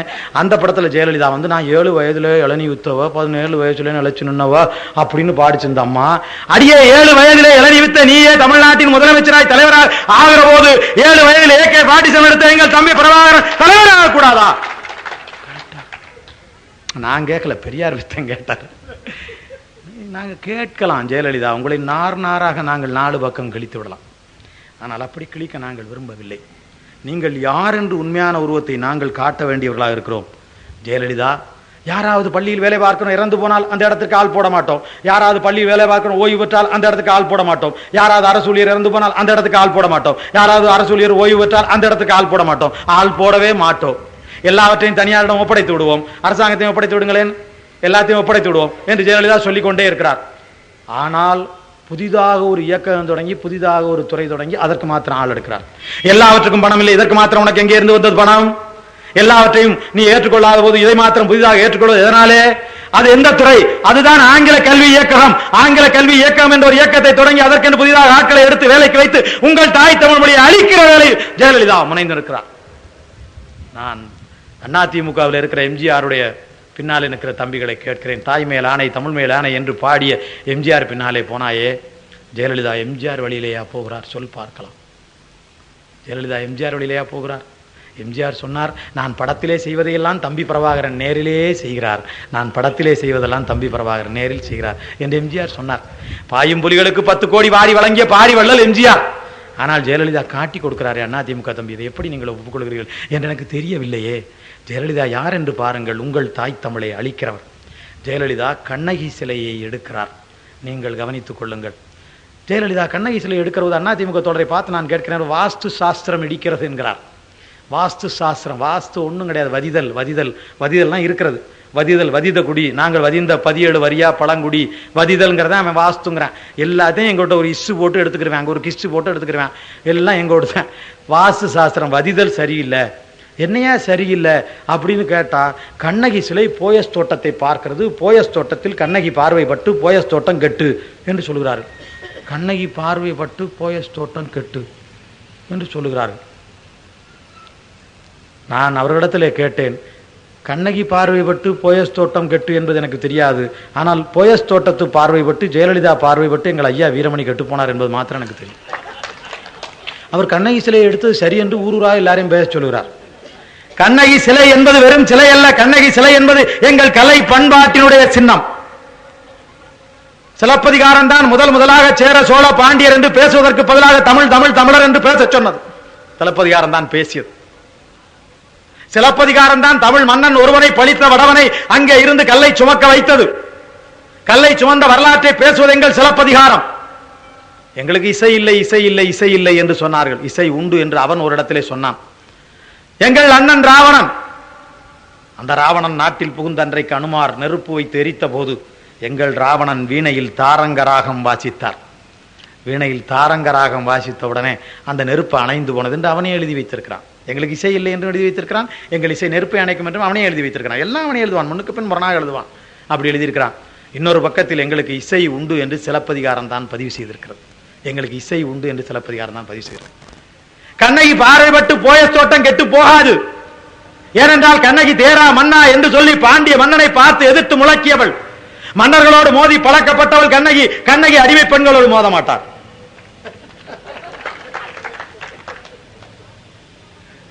கண்ணகியை பார்த்து ஏன் சினம் வந்தது? சிலப்பதிகாரம் ஒன்றை சொல்கிறது, அவர்களுடைய இலக்கியங்கள் ஒன்றை சொல்கிறது, தமிழ் இலக்கியம் ஒன்றை சொல்கிறது. பாண்டியன் மன்னன் 1000 தவறு செய்தால் தண்டனைக்குரியவன். பாண்டியன் மண்ணில் விழுந்து மாண்டு போனான், தவறுக்கென மாண்டு போனான். மன்னன் தவறு செய்தாலும் தண்டனைக்குரியவன், மன்னன் தவறு செய்தாலும் தண்டனை. அதுதான் தமிழ் இலக்கியங்கள் காட்டுகிற வழி. ஆனால் மறைந்திருந்து ராமன் வாலியை கொன்றுவிட்டு, மறைந்திருந்து ராமன் வாலியை கொன்றுவிட்டு மன்னர் செய்தது, மன்னர் செய்தால் பிழை இல்லை, சாமவேத தானதண்டம் நாங்கள் செய்து கொள்ளலாம் என்று அவள் சொல்லியிருக்கிறார்கள். கண்ணகி சிலையை பார்க்கிற போதெல்லாம் நீதி கேட்ட கண்ணகி நினைவுக்கு வருகிறாள். எங்கள் கலை பண்பாட்டு சின்னத்தை ஜெயலலிதா அளித்தார். எங்கள் இனத்தை இதற்கு முன்னாலே அழித்துக் கொண்டிருக்கிறாள். ஆனால் நமக்கு தெரியவில்லை, இதற்கு முன்னாலே அழித்துக் கொண்டிருக்கிறாள். எங்கள் இனத்தை அழித்துக் கொண்டிருக்கிறாள். கொளத்தூர் மணி, கொளத்தூர் மணி, கொளத்தூர் மணி, கொளத்தூர் மணி எங்கள் மாமணி. கோடி கோடியாய் சொந்த சொத்துக்களை விற்று கொடுத்தவன் எங்கள் கொளத்தூர் மணி. தமிழீழ விடுதலை புலிகளின் தலைவராம் தம்பி பிரபாகரன் சின்ன பிள்ளையாய் இருந்தபோது தாங்கி பிடித்தவன் கொளத்தூர் மணி. காலனாவுக்கும் கை நீட்டி யாரிடமும் பழக்கம் இல்லாதவன் கொளத்தூர் மணி. எத்தனையோ ஆண்டு காலம் எதையும் எதிர்பார்க்காமல் பணியாற்றியவர் கொளத்தூர் மணி. வேலூரில் ஒரு கோட்டை இருக்கிறது, கோட்டையை சுற்றி அகழி இருக்கிறது. வேலூரில் ஒரு கோட்டை இருக்கிறது, கோட்டையை சுற்றி அகழி இருக்கிறது. அந்த கோட்டைக்குள் தான் விடுதலை வீரர்கள் கடந்த பல ஆண்டு காலமாக உள்ளே வைக்கப்பட்டு வந்தார்கள். வெள்ளைக்காரன் தன்னை எதிர்த்த மாவீரன் திப்பு சுல்தானை வேலூர் கோட்டைக்குள் வைத்தான். வேலூர் கோட்டைக்குள் வைக்கப்பட்ட திப்பு சுல்தான், அவனுடைய படைத்தலைவர்கள், அவனுடைய உற்றார் உறவினர், அவனுடைய மனைவி மக்கள் எல்லோரும் வேலூர் கோட்டைக்குள் மாண்டு மடிந்து மண்ணோடு மண்ணாய் போனார்கள். இலங்கையை கடைசியா ஆண்ட கண்டி மன்னன் விக்ரமசிங்கன், கண்டி மன்னன், கண்டி தமிழ் மன்னன் விக்ரமசிங்கன் எங்கள் புதுக்கோட்டை மாவட்டம் நெச்சாந்துவட்டிக்கு பக்கத்தில் இருக்கிற பொன்னனூர் என்கிற ஊரில் பிறந்த தத்துப்பிள்ளையை அழைத்துச் செல்லப்பட்டவன். இலங்கையில் கண்டியில் கடைசி மன்னனாய் ஆண்டவன், வெள்ளைக்காரர்களால் கைது செய்து கொண்டு வரப்பட்டவன். அவன் அதே வேலூர் சிறையில் தான் அடைக்கப்பட்டான். கண்டி மன்னன் விக்ரமசிங்கன், அவனுடைய படை தளபதிகள், அவனுடைய உற்றார் உறவினர், அவனுடைய மனைவி மக்கள் எல்லோரும் அந்த வேலூர் கோட்டைக்குள் செத்து மடிந்தார். தெரிந்தோ தெரியாமலோ எங்கள் அண்ணன் கலைஞர் அதே வேலூர் கோட்டைக்குள் தான் விடுதலை வீரர்களாம் விடுதலை புலிகளையும் கொண்டு போய் சிறையில் வைத்தார். வரலாறு கலைஞர் விடுதலை புலிகளை சிறையில் வைத்தார் என்றுதான் சொல்லும். எனக்கு வேண்டும், இவருக்கு வேண்டும், அவருக்கு வேண்டும் என்பதற்காக வரலாறு மாற்றி சொல்லாது. விடுதலை புலிகளும் அதே சிறைக்குள் தான் வைத்தார். தெரிந்தோ தெரியாமலோ விடுதலை வீரர்களை எந்த சிறையில் வைத்தார்களோ அந்த சிறையில் தான் விடுதலை புலிகளையும் கொண்டு போய் வைத்தார். விடுதலை வீரர்கள் செத்து போனார்கள், ஆனால் வரலாறு தலைகளாக மாறியது. விடுதலை வீரர்கள் செத்து போனார்கள், திப்பு சுல்தான் செத்து போனார், எங்கள் விக்ரமசிங்கன் செத்து போனார். ஆனால் எங்கள் தம்பிகள் விடுதலை புலிகள் மாத்திரம் வேலூர் கோட்டை உடைத்துக் கொண்டு வெளியே வந்தார்கள். வேலூர் கோட்டை உடைத்து வெளியே வந்ததற்கு காரணம் கொளத்தூர் மணி, கொளத்தூர் மணி, கொளத்தூர் மணி என்று கொளத்தூர் மணி கைது செய்யப்பட்டு 3 ஆண்டு காலம் சிறையில் இருந்தார். 3 ஆண்டு காலம் சிறையில் இருந்த கொளத்தூர் மணிக்கு வழக்காடுவதற்கு வழக்கறிஞர் கிடையாது. கொளத்தூர் மணியை வாதாடி அந்த வழக்கில் இருந்து விடுதலை பெற்று வந்தார் கொளத்தூர் மணி. ஐயா நெடுமாறன் அழைத்ததாலே தெரியாதனமாக இந்த வேலைக்கு கொளத்தூர் மணி போனார். கொளத்தூர் மணி போனார். இல்லை என்றால் அந்த ராசகுமாரன் என்ன ஆகியிருப்பான்? எங்களுக்கு ஒரு மகிழ்ச்சியாக இருந்திருக்கும். எங்கள் அண்ணன் வீரப்பன் எவ்வளவு அருமையான வேலையை செய்தார். எங்கள் புதுக்கோட்டை சீமையில் பிறந்த பிள்ளைகள் தம்பி மணிகண்டன், தம்பி முத்துக்குமார், தம்பி சத்யா, இவர்கள்தான் எங்கள் புதுக்கோட்டை சீமையில் பிறந்த இவர்கள்தான் அந்த வீரப்பன் அவர்களுக்கு இந்த பற்றை ஏற்படுத்தினார்கள், தமிழ் போராளியாக மாற்றினார்கள், கூடவே நின்றார்கள், களம் கண்டார்கள் என்று உளவுத்துறை சொல்கிறது. எனக்கு தெரியாது, உளவுத்துறை சொல்கிறது, உளவுத்துறை பதிவு செய்கிறது. வீரப்பன் அவர்களும் சிறையிலே இருந்து இந்த 3 தோழர்களையும் கேட்டார். இவர்கள் இது உண்மையா இருந்தால் எனக்கு மிகுந்த பெருமையா இருக்கிறது. என் பக்கத்தில் இருந்த பிள்ளைகள் என்னை விட முந்தி போயிருக்கிறார்களே, என்னை விட ஒரு வேலையை செய்திருக்கிறார்களே, என்னை போல் மேடையில் கத்தி தெரியாமல் ஒரு காரியத்தை கச்சிதமாக செய்திருக்கிறார்களே என்று நான் அவர்களை பார்த்து பெருமைப்படுகிறேன். வீரப்பன் அவர்களை தயார் செய்து ராசகுமாரனை ஓட்டி கொண்டு வந்து விட்டார்கள். ராசகுமாரனை கொண்டு வந்து வைத்து என்னென்னலாம் செய்திருக்கிறார் என்று நான் எல்லா ஊர்லேயும் சொல்லியிருக்கிறேன், இங்கேயும் சொல்லியாக வேண்டும். அவ்வளவு மகிழ்ச்சி எனக்கு அதிலே. ராசகுமாரன் எவ்வளவு பெரிய ஆள், கோடானு கோடி சொத்துக்கு சொந்தக்காரர், தமிழர்களை கொன்று குவித்தவர், 1000 தமிழர்கள் பெங்களூர் நகரில் கொலை செய்வதற்கு காரணமாக இருந்தவர். அப்படிப்பட்ட ராசகுமாரனை இப்படி ஒரு மண்ணிலே உட்கார வைத்து, இப்படி ஒரு மேடையிலே நம்முடைய அண்ணன் வீரப்பன் உட்கார்ந்து கொண்டு, ராசகுமாரா உனக்கு பாட தெரியுமா என்று கேட்டார். பாட தெரியும் என்று சொன்னார். உனக்கு இறைவனை பற்றி பாட தெரியுமா? பாட தெரியும் என்று சொன்னார். அனுமாரை பற்றி பாட தெரியுமா? பாட தெரியும் என்று சொன்னார். அப்படியானா அனுமாரை பற்றி ஒரு பாட்டு எடுத்து விடு என்று சொன்னார். கீழே இருந்து ராசகுமாரன் தாளம் இல்லாமல் தானே துறையில் தாளம் போட்டுக்கொண்டு ராசகுமாரன் அனுமாரை பற்றி பாடினான். எங்கள் அண்ணன் வீரப்பன் அழகாக கேட்டுக்கொண்டிருந்தார். பாட்டு முடிந்த உடனே கேட்டார், உன் படம் எவ்வளவு நாள் ஓடும்? 100 நாள் ஓடும், நீனும் காட்டில் 100 நாளைக்கு மேலே தான் ஓட வேண்டியிருக்கும் என்று அப்போது சொன்னார். ராசகுமாரனை காடெல்லாம் கூட்டிக் கொண்டு போய் காமித்தார். இந்த காட்டிலே தான் நான் வாழ்கிறேன், இந்த காட்டிலே தான் நான் இருக்கிறேன், தமிழர்களை காப்பாற்றுவதற்காக நான் இங்கே இருக்கிறேன் என்று சொல்லி அவர் காட்டினார். காட்டெல்லாம் சுற்றி காட்டினார். ராசகுமாரனை மீட்டு வருவதற்கு ஐயா நெடுமாறன் போகாவிட்டால் தமிழர்களுக்கு ஒரு விடிவு காலம் பிறந்திருக்கும். நீங்கள் இப்போது தெரிந்து கொள்ளுங்கள். இந்த செய்தியை இப்போதாவது உங்களிடத்திலே பதிவு செய்துவிட்டு போகிறேன். தமிழர்களுடைய தமிழ் நகரம் பெங்களூர். பெங்களூர் கன்னடருடைய நகரம் அல்ல, கன்னடர்களுக்கு தொடர்பே கிடையாது, தமிழர்களுடைய நகரம்.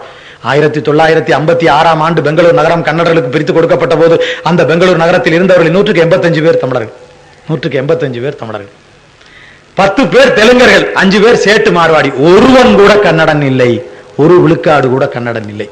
ஒரு விழுக்காடு கூட கன்னடம் இல்லாத குழுவுறு நகரமான மலை நகரமான மலர்களின் நகரமான பெங்களூர் நகரத்தை தூக்கி கொடுத்தார்கள். 50 லட்சம் பேர் தமிழகத்தில் வாழ்கிறார்கள். அவர்களுக்காக குரல் கொடுக்கிற உங்களை பார்த்து நான் கேட்கிறேன், கர்நாடக மண்ணில் 1 கோடி தமிழன் வாழ்கிறான். தெரியுமா உங்களுக்கு? 1 கோடி தமிழன் வாழ்கிறான். 1 கோடி தமிழன் வாழ்கிறான். 52 லட்சம் பேர் பெங்களூர் நகரத்தில் மட்டும் வாழ்கிறார்கள். பெங்களூர் நகரை நிர்மாணித்தவன் நம்முடைய காஞ்சியில இருந்து போன கெம்பே கவுடா என்கிற கெம்பே கவுண்டர். இவன் தான் பெங்களூர் நகரத்தை உருவாக்கினான் என்று பெங்களூர் நகரத்தின் மையப்பகுதியில் அவன் சிலை இன்னமும் வைக்கப்பட்டிருக்கிறது. போன ஆண்டு வரை இது தெரியாமல் அவனுக்கு விழா கொண்டாடினார்கள். இப்போது தமிழன் என்று தெரிந்தாலே இந்த ஆண்டு விழாவை விட்டு விட்டார்கள். நான் உங்களை பார்த்து கேட்கிறேன், தமிழர்களுக்கு தண்ணீர் கொடு என்று சொன்ன உடனே பெங்களூர் நகரத்தில் 1000 பேரை படுகொலை செய்திருக்கிறார். 1000 பேரை. தமிழ்நாட்டில் தமிழ் தமிழ் என்று பேசுகிற கட்சிகளை, தமிழ்நாட்டில் தமிழ் தமிழ் என்று முழங்குகிறவர்களை பார்த்து நான் கேட்கிறேன், இந்த 1000 பேர் படுகொலைக்கு என்ன நீங்கள் பரிகாரம் கண்டீர்கள்?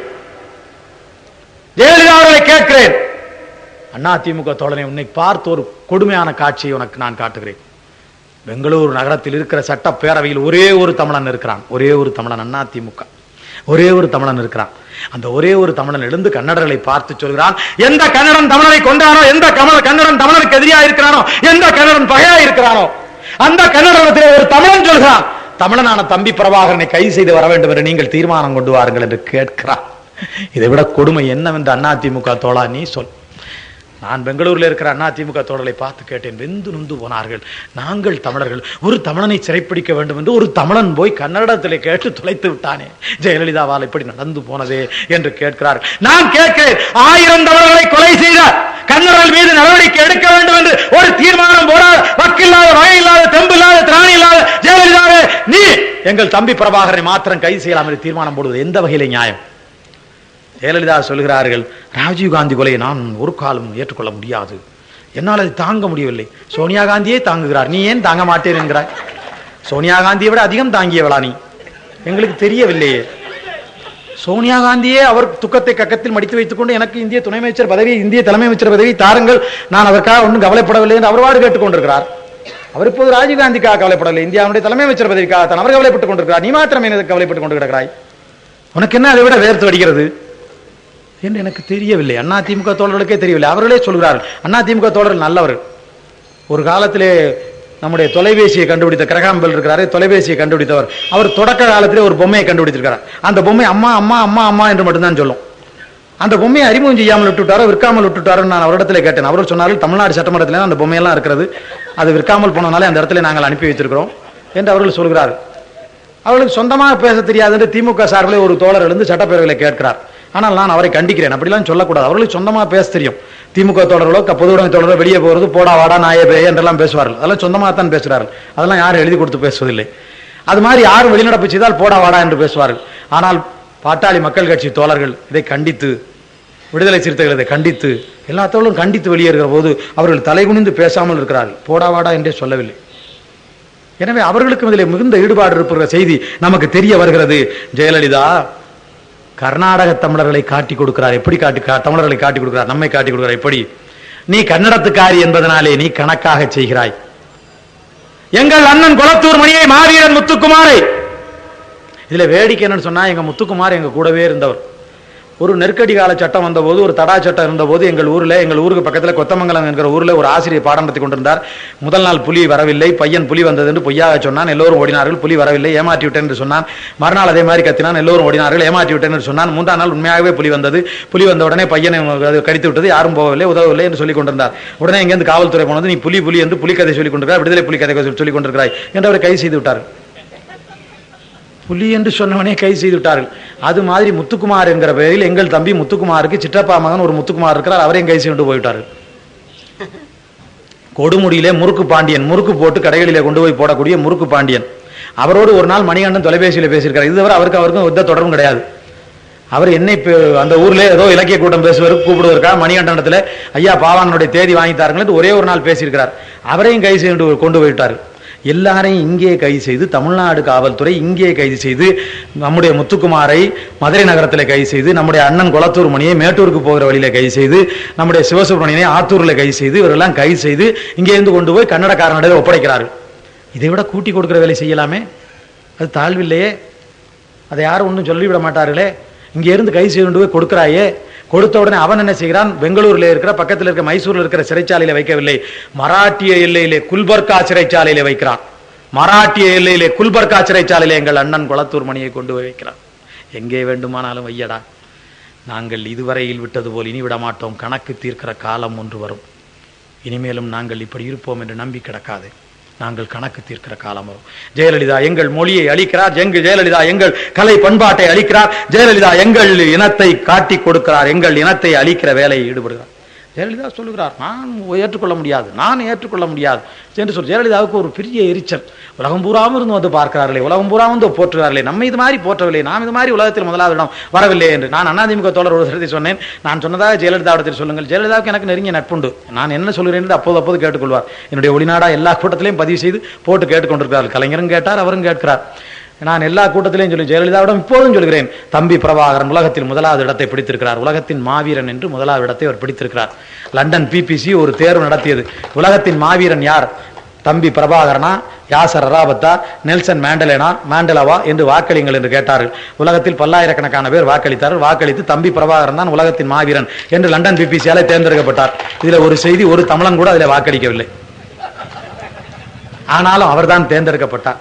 தம்பி பிரபாகரன் உலகத்தின் மாவீரன் தேர்ந்தெடுக்கப்பட்டது போல ஜெயலலிதாவும் உலகத்தில் முதலிடம் பிடிப்பதற்கு ஒரு வாய்ப்பு இருக்கிறது. உலகத்தில் இதுவரையில் பெண் தலைவர்களாக இருந்தவர்களில் பிலிப்பைன்ஸ் நாட்டு இமல்டா தான் மிகச்சிறந்த கொள்ளைக்காரி, உலகத்தின் பெரிய கொள்ளைக்காரியாக இருக்கிறார். ஜெயலலிதா போன முறை தப்பி விட்டார். போன முறை 2000 கோடி ரூபாய் கொள்ளையடித்தனாலே அதை விட கூடுதலாக கொள்ளையடித்த இமல்டாவை விட முதலிடம் விட முடியவில்லை. இந்த முறை நல்ல வாய்ப்பு இருக்கிறது. எனவே நீங்கள் கூடுதலாக கொள்ளையடித்து இமல்டாவை முந்தி உலகத்தின் மிகப்பெரிய கொள்ளைக்காரி என்கிற பட்டத்தை எப்படியாவது வாங்கி விடுங்கள், உங்கள் பொறாமையை தீர்த்துக் கொள்ளுங்கள். இதற்காக நீங்கள் எங்களை காட்டிக் கொடுக்க வேண்டிய தேவையில்லை. ஜெயலலிதா அவரோடு பொறாமைப்படுகிறார். ஏன் நீ பொறாமைப்படுகிறாய்? நான் கேட்கிறேன், அதிமுக தோழனை பார்த்து கேட்கிறேன். அன்றைக்கு ஒரு தத்துப்பிள்ளை கூட்டினார், தத்துப்பிள்ளைக்கு திருமணம் செய்தார். தத்துப்பிள்ளைக்கு திருமணம் செய்த போது தத்துப்பிள்ளைக்கு திருமணம் செய்து வந்த தத்துப்பிள்ளையின் தாயாக சசிகலாவை அறிமுகப்படுத்தினார். இவரும் சசிகலாவும் பக்கத்து வந்தார்கள். அது ஒரு பொருத்தமான ஜோடி. அது மாதிரி ஒரு பொருத்தமான ஜோடி எந்த மணப்பாறை வந்தையிலே காங்கேயத்தில் போய் கூட மாடு பொருத்தமாக வாங்க முடியாது. உன்னை இடத்துல கட்டினா உன்னை வளத்துல கட்டினா ரெண்டும் பொருத்தமா இருக்குன்னு சொல்லுவாங்க. அது மாதிரி அவ்வளவு பொருத்தமான ஜோடி ஜெயலலிதாவும் சசிகலாவும். 2 பேரும் நடமாடும் நகைமாளியாக நகைபூட்டி வந்தீர்கள். நீ தலைவி என்கிறாய், நடமாடும் நகைமாளியாக நகைபூட்டி வந்த நீ தலைவி என்கிறாய். ஆனால் எங்கள் தம்பி பிரபாகரன் உலகம் பூராவும் திரும்பி பார்க்கிற மாபெரும் தலைவன் பிரபாகரன், அவன் பெற்ற பிள்ளை அவன் கட்டியவனை காட்டில் இருக்கிறார்கள், அவன் பெற்ற பிள்ளை காட்டில் இருக்கிறது, அவன் பெற்ற பிள்ளைக்கு காது குத்தி இருக்கிறது. நீ நடமாடும் நகைமாளிகையாக திரிந்தாயே, பேரளம் பெண்ணாக இருக்கிற இந்த வயதிலேயும் நடமாடும் நகைமாளிகையாக திரிந்தாயே. ஆனால் அந்த பிஞ்சு பிள்ளை, அந்த சின்ன பிள்ளை காது குத்தி இருக்கிறது. தம்பி பிரபாகரன் பெற்ற பெண் பிள்ளைக்கு காது குத்தி இருக்கிறது. அந்த காதில் தங்கத்தோட வைரத்தோட கவரிங்கோட என்னோடு போட்டிருக்கிறார் எங்கள் தம்பி. அந்த காதில் வெறும் விளக்குமாற்று குச்சி குத்தி இருக்கிறது. விளக்குமாற்று குச்சி குத்தி தன் பிள்ளையை காட்டுக்குள் வைத்துக் கொண்டிருக்கிறவன் தலைவனா? மக்கள் பணத்தை கொள்ளையடித்து நடமாடும் நகை மாளிகையாக திரிகிறார். நீ தலைவியா? யாரை பார்த்து சொல்கிறாய்? யாரை பார்த்து பொறுக்க முடியாது என்று நீ சொல்கிறாய்? இதோ ஓடுகிற பேருந்து 17,000 பேருந்து, அதுல 5,000 பேருந்து தனியா இருக்கு. கவுந்தப்பாடியிலிருந்து சேலம் போகிற வண்டி, கவுந்தப்பாடியிலிருந்து கோவை போகிற வண்டி, கவுந்தப்பாடியிலிருந்து ஈரோடு போகிற வண்டி, இந்த வண்டி விலைக்கு தனியா இருக்கு. சொன்னாயா நீ? இல்லை. எந்த வண்டி வேண்டுமானாலும் நீங்கள் எடுத்துக்கொள்ளுங்கள். பேருந்து முதலாளி வாருங்கள், நீங்கள் எடுத்துக்கொள்ளுங்க, எது வேண்டுமானாலும் எடுத்துக்கொள்ளுங்க. ஆனால் ஒரு பேருந்துக்கு 50 லட்சம் ரூபாய், 2 பேருந்துக்கு 1 கோடி ரூபாய், 5,000 பேருந்து வெளியே, 5,000 பேருக்கு 2 பேருந்துக்கு 1 கோடி ரூபாய், 5,000 பேருந்துக்கு 2,500 கோடி ரூபாய், 5,000 பேருந்துக்கு 2,500 கோடி ரூபாய். போன 5 ஆண்டும் நீ அடித்தது 2,000 கோடி ரூபாய் தான். இந்த ஆண்டு நீ ஒரே அடியில் 2,500 கோடி ரூபாய், 2,500 கோடி ரூபாய். ஆனால் எங்கள் தம்பி பிரபாகரன், நீ பேருந்து தொழிலாளியை, உன்னை நம்பிய தொழிலாளியை, பேருந்து ஓட்டுகிறவனை, பேருந்தில் நடத்துகிறவனை, பேருந்து தொழிலாளி நீ துரோகம் செய்கிறாய். எங்கள் ஊரில், எங்கள் சிற்றூரில் என் சொந்தக்காரன் தமிழன் பார்க்கிற ஒரே வேலை நடத்துனர் வேலையும் ஓட்டுநர் வேலையும் ஆசிரியர் வேலையும் தான். வேற விளக்குமாறு எங்களுக்கு தெரியாது. எங்களுக்கு கிடைத்த வேலை இந்த வேலை தான். இந்த வேலையிலேயும் மண்ணள்ளி போடுகிறாய். ஆனால் எங்கள் தம்பி பிரபாகரன் தமிழீழ நாட்டில் எங்கள் புதுக்கோட்டை சீமையில் இருப்பது மாதிரி திரும்பிய புறமெல்லாம் பனைமரம் பனைமரம் பனைமரம், 1 கோடி பனைமரம் இருக்கிறது, 1 கோடி பனைமரம் இருக்கிறது. பனையேறும் தொழிலாளிக்கு ஒன்று வருமானம் கிடையாது. தம்பி பிரபாகரன் பார்க்கிறார், பனையேறும் தொழிலாளி என்ன ஆவான் என்று பார்க்கிறார். உடனே பனையிலிருந்து என்ன செய்யலாம் என்று கேட்கிறார். ஐயா, ஏற்கனவே மட்டையாவது வெட்டி கூரை வைந்து கொண்டிருந்தார்கள், இப்போது மட்டையும் வெட்டுவது கிடையாது, முங்கு மாத்திரம் தான் வெட்டி குடித்துக் கொண்டிருக்கிறார்கள், அதனால ஒன்றும் பெரிய வருமானம் இல்லை என்று சொன்னார்கள். தம்பி பிரபாகரன் கேட்டார், நான் சின்ன பிள்ளையா இருக்கிற போது கருப்பட்டி வெட்டு காப்பி போட்டு தந்தார்கள், கருப்பட்டி வெட்டு குழம்பி போட்டு தந்தார்கள், கருப்பை வெட்டி வெட்டு தேநீர் போட்டு தந்தார்கள், அதெல்லாம் இந்த பனைப்பொருள் இருந்து தானே செய்தார்கள் என்று கேட்டார். ஆமாம், இப்போதும் தென் மாவட்டத்தில் திருச்செந்தூரில் சிலுக்குவார் கருப்பட்டி விற்பனை ஆகிக்கொண்டுதான் இருக்கிறது, ஆனால் கொஞ்சம் தான் விற்கிறாரு என்று சொன்னார்கள். அவர் சொன்னார், தம்பி பிரபாகரன் சொன்னார், தமிழ்நாட்டிலே நான் படித்திருக்கிறேன், இந்த சீனி போட்டு குடித்தால் இனிப்பு நோய் வரும், சீனி போட்டு கொடுத்தால் இனிப்பு நோய் வரும், ஆனால் கருப்பட்டி வெட்டு தேநீர் போட்டு குடித்தால் அதுக்கு இனிப்பு நோய் வராது. தமிழனுடைய இனிப்பு அது இனிப்பு நோய் வராத இனிப்பு, இந்த வெள்ளைக்காரனுடைய இனிப்பு இனிப்பு நோயை கொண்டு வருகிற இனிப்பு. எனவே பணவெட்டை கண்டுபிடித்து ஏற்கனவே ஓலைப்பட்டியில் அரைவட்டமாக பணம் வெட்டு வைத்திருப்பார்கள், அது மாதிரி வையுங்கள் என்று சொன்னால் எல்லாம் சிரித்தார்கள். கர்நாடக காலம் மாதிரி இருக்கிறதே, கற்காலம் மாதிரி இருக்கிறதே, எங்களை இந்த பனை வெல்லம் போட்டு குடிக்க சொல்கிறேன் என்று சொன்னார். உடனே தம்பி பிரபாகரன் அறிவித்தார், இந்த சீனி மாதிரி பனஞ்சீனி ஒருவன் செய்ய வேண்டும், அப்படி செய்கிற எந்திரத்தை செய்தால் அவனுக்கு 10 லட்சம் பரிசு என்று அறிவித்தார். ஒருவன் பனஞ்சீனி எந்திரத்தை கண்டுபிடித்து விட்டான். இப்போது எந்திரத்தில் பனை பொருள் சீனியாகி வெளியே வருகிறது. அந்த சீனி இந்த சீனி மாதிரி இருப்பதனாலே எல்லா மக்களும் வாங்கி பயன்படுகிறார்கள். இப்போது 25 லட்சம் பனைமரம், 1 கோடி பனைமரத்தில் 25 லட்சம் பனைமரம் சீனிக்காக பயன்படுகிறது. 4 பனைமரம் வைத்திருக்கிறவனுக்கு ஆண்டுக்கு 2000 ரூபாய் வீட்டுக்கு போகிறது. பனை தொழிலாளி வாழ்வுக்கு பாடுபடுகிற அந்த தலைவன் தலைவனா? இருக்கிற பேருந்து தொழிலாளியின் உயிரை பறிக்கிற நீ தலைவியா? நீ யாரை பார்த்து அவன் தலைவனா என்று யாரிடத்திலே கேட்கிறாய்? யாரிடத்திலே கேட்கிறாய்? யாரிடத்திலே கேட்கிறாய் என்று எனக்கு சொல். நீ வருகிறாய், ஆட்படை அம்புதும்பு பரிவாரங்கள் வருகிறது, உன்னை பார்க்க முடிகிறதா? நீ வருகிறாய், உன்னை பார்க்க முடிகிறதா? ஆனால் அமைச்சனுக்கு அழகென்ன? அமைச்சருக்கு எது தகுதி? காட்சி கெளியனாய் கடுஞ்சொலிலானாய் அமைச்சன் இருக்க வேண்டும் சொல்லி இருக்கிறான் எங்கள் இலக்கியத்திலே. ஆனால் எங்கள் தம்பி பிரபாகரன் நேர்காணலுக்கு வருகிறார். நேர்காணலுக்கு வருகிற போது ஒரு சின்னஞ்சிறு மலைத்தோட்ட தொழிலாளியின் பிள்ளை நேரில் வந்து உட்கார்ந்து ஐயா ஐயா என்று கேள்வி கேட்கிறான். என்னுடைய நாடா இருந்தால் சார் சார் என்று இருப்பான், என்னுடைய நாடா இருந்தால் இப்போது மாதிரி ஜி ஜி என்று இருப்பான், என்னுடைய நாடா இருந்தால் பாய் பாய் என்று இருப்பான். இவன் சார் சார் என்றால் வெள்ளைக்காரன் என்றால் சொல்லி தொலைக்கலாம், ஜி ஜி என்றால் வடநாட்டுக்காரன் என்றால் சொல்லி தொலைக்கலாம், பாய் பாய் என்றால் அரபுக்காரன் என்றால் சொல்லி தொலைக்கலாம். மூன்றையும் சொல்கிறவனை பலவற்றை பயல் என்று சொல்வதோடு நான் வேற என்ன சொல்வது?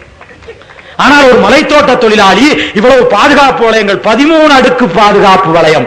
தம்பி பிரபாகரனுக்கு 13 அடுக்கு பாதுகாப்பு வளையம், 13 அடுக்கு பாதுகாப்பு வளையம். ஆனால் யார் மீதும் விழுந்து பிடுங்குகிற பாதுகாப்பு வளையம் அல்ல.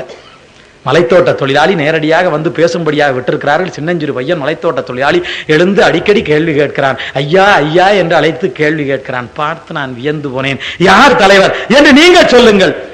சட்டப்பேரவையில் எழுந்து நின்றால் ஒரு காண்டாமிருகம் போல் நீ நீ என்று கைநீட்டி பேசிக் கொண்டிருக்கிறாய். நீ எங்கள் தம்பி தலைவன், எங்கள் தங்க தலைவன், எங்கள் தங்க தம்பி தொலைக்காட்சியிலே நாம் நாம் என்று சொல்கிறார். நீங்கள் என்ன சொல்கிறீர்கள் என்று சொல்கிறோம். நாம் சொல்கிறோம், நாங்கள் சொல்கிறோம், நாங்கள் சொல்கிறோம் என்றுதான் சொல்கிறார்கள். நான் சொல்கிறேன் என்று ஒரு முறை கூட சொல்லவில்லை, ஒரு முறை கூட சொல்லவில்லை. நான் சொல்கிறேன் என்று ஒரு முறை கூட சொல்லவில்லை.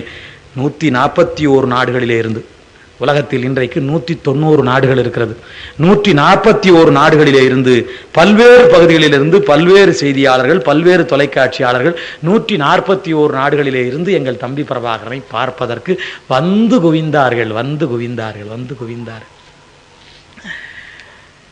12 ஆண்டு காலம் கட்டிய வெண்டாட்டியை காப்பாற்ற முடியாமல் இன்னொருவன் கொண்டு போன பிறகு குரங்கு இடத்திலே கையேந்தி என் வெண்டாட்டியை மீட்டுக் கொடுங்கள் என்று கேட்டு திரிந்தவன் 12 ஆண்டுக்கு பிறகு வருகிறபோது வனவாசத்திலிருந்து வருகிறான் என்று வரவேற்றார்கள். ஆனால் எங்கள் தம்பி பிரபாகர் எங்கள் மக்களை காப்பதற்கு காட்டிலிருந்து வருகிற போது அதை விழாவாக கொண்டாடுவதை பார்த்து வயிறறிந்தார்கள். அவர்கள் கண்ணன் குளக்கரையில் உட்கார்ந்து குளித்துக் கொண்டிருக்கிற பெண்களின் உடைகளை தூக்கி கொண்டு போய் அவர்களை அம்மனம்மாக்கினால் அது லீலை. எங்கள் வீட்டு பிள்ளை ஒரு சின்ன பிள்ளையை சீண்டினால் அது ஈப்டீசிங். இப்படி காலகாலமாக ஏமாற்றியவர்கள் எங்கள் தம்பி பிரபாகரன் வருகிறார் என்று சொன்னவுடனே வயிறறிந்து போனார்கள். தம்பி பிரபாகரன் வருகிறார், தம்பி பிரபாகரன் வருகிறார் என்றவுடனே உலகம் பூராவும் திரும்பி பார்த்தோம். அதில் தமிழ்நாட்டு தொலைக்காட்சியிலே தான் நீங்கள் பார்த்திருப்பீர்கள். 2.5 மணி நேரம் தமிழ்நாட்டு தொலைக்காட்சியிலே காட்டினார்கள். அதுவே பெரிய வியப்பு. எப்படித்தான் காட்டினார்களோ தெரியாது. ஒரு நாளைக்கு மனதை தேற்றிக் கொண்டு 2.5 மணி நேரம் காட்டியிருக்கிறார்கள். ஆனால் எவன் எதிரி என்று எல்லோரும் சொல்கிறார்களோ அந்த எதிரியான சிங்களவனுடைய ரூபவாகினி 4.5 மணி நேரம் காட்டியது. நாங்கள் கடற்கரை பகுதியைச் சேர்ந்தவர்கள். எங்கள் புதுக்கோட்டை சீமையிலிருந்து 20 கிலோமீட்டர் துறையில இலங்கை இருக்கிறது. அதனால எங்களுக்கு இந்த தொலைக்காட்சிகளோட அந்த தொலைக்காட்சி தெளிவாக தெரிந்தது. 4.5 மணி நேரம் காட்டினார்கள். 4.5 மணி நேரம் அந்த தங்க தலைவனின் முகத்தை நாங்கள் பார்த்து கொண்டே இருந்தோம்.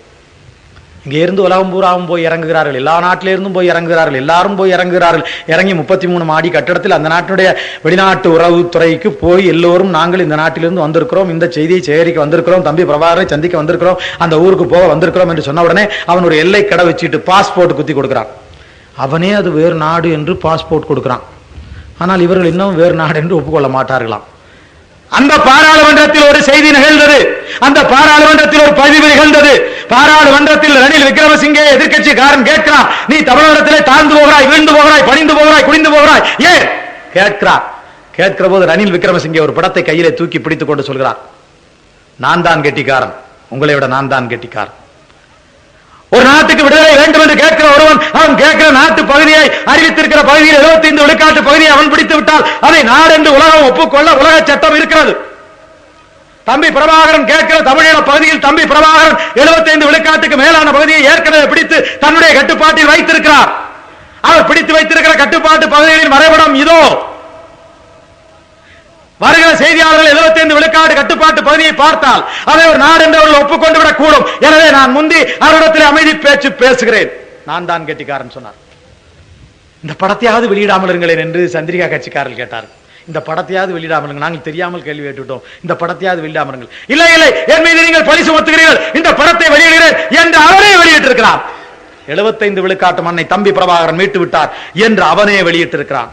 ஆம், எங்கள் தம்பி பணிந்தல்ல, வலுவான நிலையில் இருந்து கொண்டு அமைதி பேச்சு பேசுகிறார். இன்றைக்கு தம்பி வலுவான நிலையில் இருந்த பேச்சு பேசுகிறார். என்ன வலுவான நிலை கேட்கிறீர்களா? இன்றைக்கு அமைதி பேச்சு அவனுக்கு தேவை, நமக்கல்ல. கேட்கிறார்கள், செய்தியாளெல்லாம் கேட்கிறார்கள், நீங்கள் ஆயுதம் திரட்டுவதற்காக தானே அமைதி பேச்சு பேசுகிறீர்கள், நாளை கடத்துகிறீர்கள். தம்பி பிரபாகரன் சிரிக்கிறார். ஆயுதம் வேண்டும் என்றால் போர் நடத்த வேண்டும், போர் நடந்தால் தானே ஆயுதம் வரும், போர் நடந்தால் தானே அவரிடத்திலிருந்து நாங்கள் பறித்துக் கொள்ளலாம்.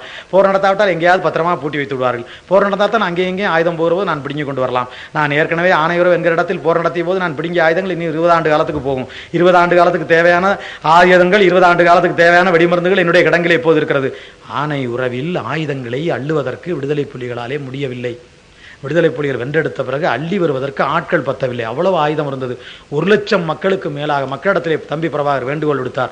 மக்கள் 1 லட்சம் பேருக்கு மேலாக போய் அந்த ஆயுதங்களை அள்ளி வந்து காட்டுக்குள்ளே கொடுத்தார்கள். அப்படி ஒரு போரிலே அவ்வளவு ஆயுதங்களை அள்ளியவன் நான். எனவே போர் நடந்தால்தான் எனக்கு ஆயுதம் வரும் என்கிற அருமையான செய்தியை தம்பி பிரபாகரன் அவரிடத்திலே சொன்னார், செய்தியாளரிடத்திலே சொன்னார். செய்தியாளர் வலுவான நிலையில் இருந்து கொண்டு, அது என்ன வலுவான நிலை? இதோ இப்போது பாருங்கள், இலங்கையினுடைய வரைபடத்தை கொஞ்சம் நினைவுபடுத்தி பாருங்கள். இலங்கையில் என்னென்ன துறைமுகம் இருக்கிறது பாருங்கள். வல்வெட்டித்துறை, காங்கேசன் துறை, பருத்தித்துறை, ஊர்காவல் துறை, துறை துறை துறை என்று வரும். அது இலங்கையிலே இருக்கக்கூடிய 6 துறைமுகங்கள் வரிசையாக இருக்கிறது. அதற்கு பிறகுதான் கொழும்பு துறைமுகம், காலி துறைமுகம் வருகிறது. இந்த 6 துறைமுகங்களை தாண்டித்தான் எவனா இருந்தாலும் போய் சேர வேண்டும். 6 துறைமுகங்களின் வழியாக ஏற்கனவே கப்பல்கள் போனால் தம்பி பிரபாகரனுடைய பட்டாளம், தற்கொலை பட்டாளம், கரும்புலி பட்டாளம் உடைத்து சுக்குநூறாக்கும். பிறகு தம்பி பிரபாகரனுக்கு அகவை அதிகமான பிறகு, வளர்ச்சி அதிகமான பிறகு, பட்டறிவு அதிகமான பிறகு உடைத்து சுக்குநூறாக்கக்கூடாது, யாருக்கும் பயன்படாமல் வினாக்கி விடக்கூடாது, பத்திரமாக ஓட்டி கொண்டு வந்து விட வேண்டும் என்று கட்டளையிட்டு விட்டார். பிறகு போன கப்பல்கள் எல்லாம் பத்திரமாக ஓட்டி கொண்டு போய்விட்டார்கள். அதனாலே ஒன்று உடைக்கப்படும் அல்லது பத்திரமாக ஓட்டி கொண்டு போகப்படும். எனவே அது வழியாக கப்பலை ஓட்ட வேண்டாம் என்று விட்டு விட்டார்கள். கப்பல்கள் போகாத காரணத்தாலே, கொழும்பு துறைமுகத்துக்கு போகாத காரணத்தாலே, அவர்களுக்கு வெளிநாட்டிலிருந்து பொருள் இறக்குமதியாக காரணத்தாலே அவருடைய பகுதியில் விலைவாசி ஏறி இருக்கிறது. தம்பி பிரபாகரன் பக்கத்திலே கப்பல்கள் அதிகம் போய் வந்து கொண்டிருக்கிற காரணத்தாலே விலைவாசி மிக குறைவாக இருக்கிறது. தம்பி பிரபாகரனிடத்திலே எவ்வளவு கப்பல் இருக்கிறது, ஆயுதம் வருவதற்கு எவ்வளவு கப்பல் இருக்கிறது, சுமைகளை கொண்டு வருவதற்கு எவ்வளவு கப்பல் இருக்கிறது, தம்பி பிரபாகரத்தில் எவ்வளவு கப்பல் இருக்கிறது. நான் தமிழ்நாடு பூரா சொன்னபோது நம்ப முடியாமல் பேசியவர்கள், நம்பாமல் எழுதியவர்கள், இப்போது உலகம் பூராவும் இருக்கிற ஏட்டுக்காரர்கள் எழுதுகிறார்கள். தமிழ்நாட்டிலே குமுதம் ஏட்டுக்காரன் தொடர்ந்து எழுதி கொண்டிருந்தான். இப்போது அவர்கள் எழுதுகிறார்கள், தம்பி பிரபாகரத்திலே 400 கப்பல்கள் 9 வானூர்திகள் இருக்கிறது. 400 கப்பல்கள் 9 வானூர்திகள் இருக்கிறது. இலங்கை அரசாங்கத்தின் கையிலேயே அவ்வளவு கப்பல் இல்லை. இலங்கை அரசாங்கத்தின் கையிலேயே அவ்வளவு கப்பல் இல்லை. தம்பி பிரபாகரன் கையிலே 400 கப்பல் இருக்கிறது. அது ஏற்றுமதி இறக்குமதியை கவனிக்கிறது, உலகம் பூரா வணிகத்தை கவனிக்கிறது. தம்பி பிரபாகரன் மிகப்பெரிய நிர்வாகி என்று உலகம் பூராவும் இருந்தவர்கள் போய் பேசினார்கள். அங்கே இருந்து அவர்கள் வலுவான நிலையில் பேசுகிறார்கள், வலுவான நிலையில் பேசுகிறார்கள். ஏற்கனவே சந்திரியாமையாருக்கு என்ன கோபம் வந்தது? ஏற்கனவே வலுவான நிலைக்கு வந்து விட்டார்கள். அதை முதலாக நார்வே நாட்டுக்காரன் தான் அறிவிக்கிறான். நார்வே நாட்டுக்காரன் போனால், சந்திரிகா அம்மா நீங்கள் உடனடியாக விடுதலை கொடுத்து விடுங்கள், அதான் உங்களுக்கு நல்லது என்று சொன்னான். என்ன இப்படி நீங்கள் சொல்கிறீர்கள், இப்படிலாம் சொல்லலாமா, நீங்கள் பேசி பார்க்க வேண்டாமா என்று அவர் கேட்கிறார். இல்லை உங்கள் நல்லதுக்கு தான் சொல்கிறேன், நீங்கள் விடுதலை கொடுக்காவிட்டால் வேறு விதமாக நடந்துவிடும். வேறு விதமாக என்றால் எப்படி நடக்கும் என்று சொல்கிறீர்கள்?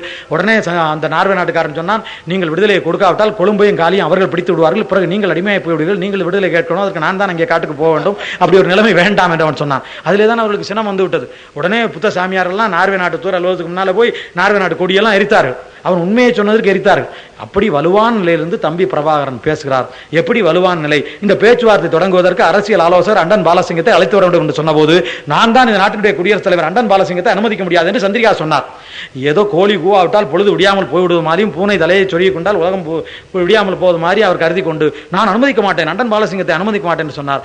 அண்டன் பாலசிங்கம் அழகாக மாலத்தீவிலே இருந்து ஒரு வானூர்தியில் வந்து இறங்குகிறார். அது எப்படிப்பட்ட வானூர்தி? எல்லா வானூர்தியும் தரையிலே தான் இறங்கும். அந்த வானூர்தி கடலிலே இறங்கி மிதந்து வருகிறது. இலங்கைக்காரன் பார்க்கிறான், வான்படைக்காரன், இந்த வானூர்தி எந்த நாட்டிலே வாங்கினீர்கள்? நாங்களே இதுவரையிலே வாங்க முடியவில்லை, நாங்கள் அரசாங்கம் வைத்திருக்கிறோம், நாங்களே கடலில் மிதக்கும்படியான ஒரு வானூர்தியை பார்த்ததும் இல்லை, வாங்கியதும் இல்லை, நீங்கள் எந்த நாட்டிலே வாங்கினீர்கள் என்று கேட்டபோது தம்பி பிரபாகரன் கரையில் என்று வரவேற்கிறார். நான் பேச்சுவார்த்தையில் இருக்கிற போது பிறகு சொல்கிறேன், இப்போது வரவேற்கிறேன் என்று சொல்லி அவர் ஐயா அவர்களை வரவேற்று கொண்டு போகிறார். அண்டன் பாலசிங்கத்தை வரவேற்று கொண்டு போகிறார். நான் கேட்கிறேன், வலுவான நிலையிலிருந்து அவர் முதலாக பேச்சை தொடங்கினார். அவருடைய இவர்கள் எல்லாம் ஆனால் தாக்கி எழுதுவதாக எழுதிவிடுவார்கள், தாக்கி எழுது மாதிரியே எழுதி நமக்கு போலை சேர்த்துவார்கள். அவர்கள் நம்முடைய கழுத்துக்கு வீசுகிற கத்தியெல்லாம் எப்போதும் மாலையாகவே நம்முடைய கழுத்தில் விழுந்து வழக்கமாக இருந்து கொண்டிருக்கிறது. அவர்கள் நம்முடைய தொடையில் திரிக்கிற கயிறுகள்லாம் அவர்கள் திரிக்கிற கயிறை கொண்டு தான் அவர் கழுத்தை நாம் சுருக்க போகிறோம். அவர்கள் இதுவரையிலே அப்படித்தான் செய்து கொண்டிருக்கிறார்கள். அதுபோல் அவர்கள் செய்தியை போட்டுக் கொண்டிருக்கிறார்கள். பாருங்கள், அவன் சொல்கிறான், தினமலர்காரன் எதிர்த்து எழுதுவதாய் நினைத்து சொல்கிறான், நாங்கள் போன ஒவ்வொரு இடத்திலையும் எங்களை ஆய்வு செய்தார்கள், நாக்கை தூக்க சொல்லி பார்த்தார்கள், கண்ணை உருட்ட சொல்லி பார்த்தார்கள், சட்டையை கலட்டி பார்த்தார்கள். என்ன செய்ய திரும்ப சொல்லுறாங்கன்னா பூனலை கலட்டிட்டாங்க, அதனால சட்டையை கலட்ட சொல்லி மட்டும் எழுதுறேன். அதே எல்லா ஊர்லயும் தான் சட்டையை கலட்ட சொல்லி பார்ப்பேன், அதுலயும் அவ்வளவு எழுதுறான்னா இவன் பூணூல் போச்சு நான் வர முடியாதுன்னு சொன்னானா, வர முடியாதுன்னு சொன்னா இங்க சம்பளம் கிடைக்காது, இங்க செய்தி கொண்டாந்து ஒரு காட்டி அவன் சம்பளம் கொடுக்க மாட்டான். அதனால பூணூல் போனாட்டும் பரவாயில்லன்னு அந்த ஊர்ல மட்டும் வேற ஏதாவது கயிறு வாங்கி தென்னங்கயிறு வாங்கி கடைசியா போட்டுக்கும். இப்ப பூணூல் போனா போட்டுன்ட்டு போயிட்டான். அதனால அந்த ஆய்வை பத்தி கடுமையா எழுதின போது ஒரு உண்மை எழுதுறான் பாருங்க. தினமலர்காரன் எழுதுறான், 13 அடுக்கு பாதுகாப்பு இருந்தது. தினமலர்காரன் எழுதுறான்.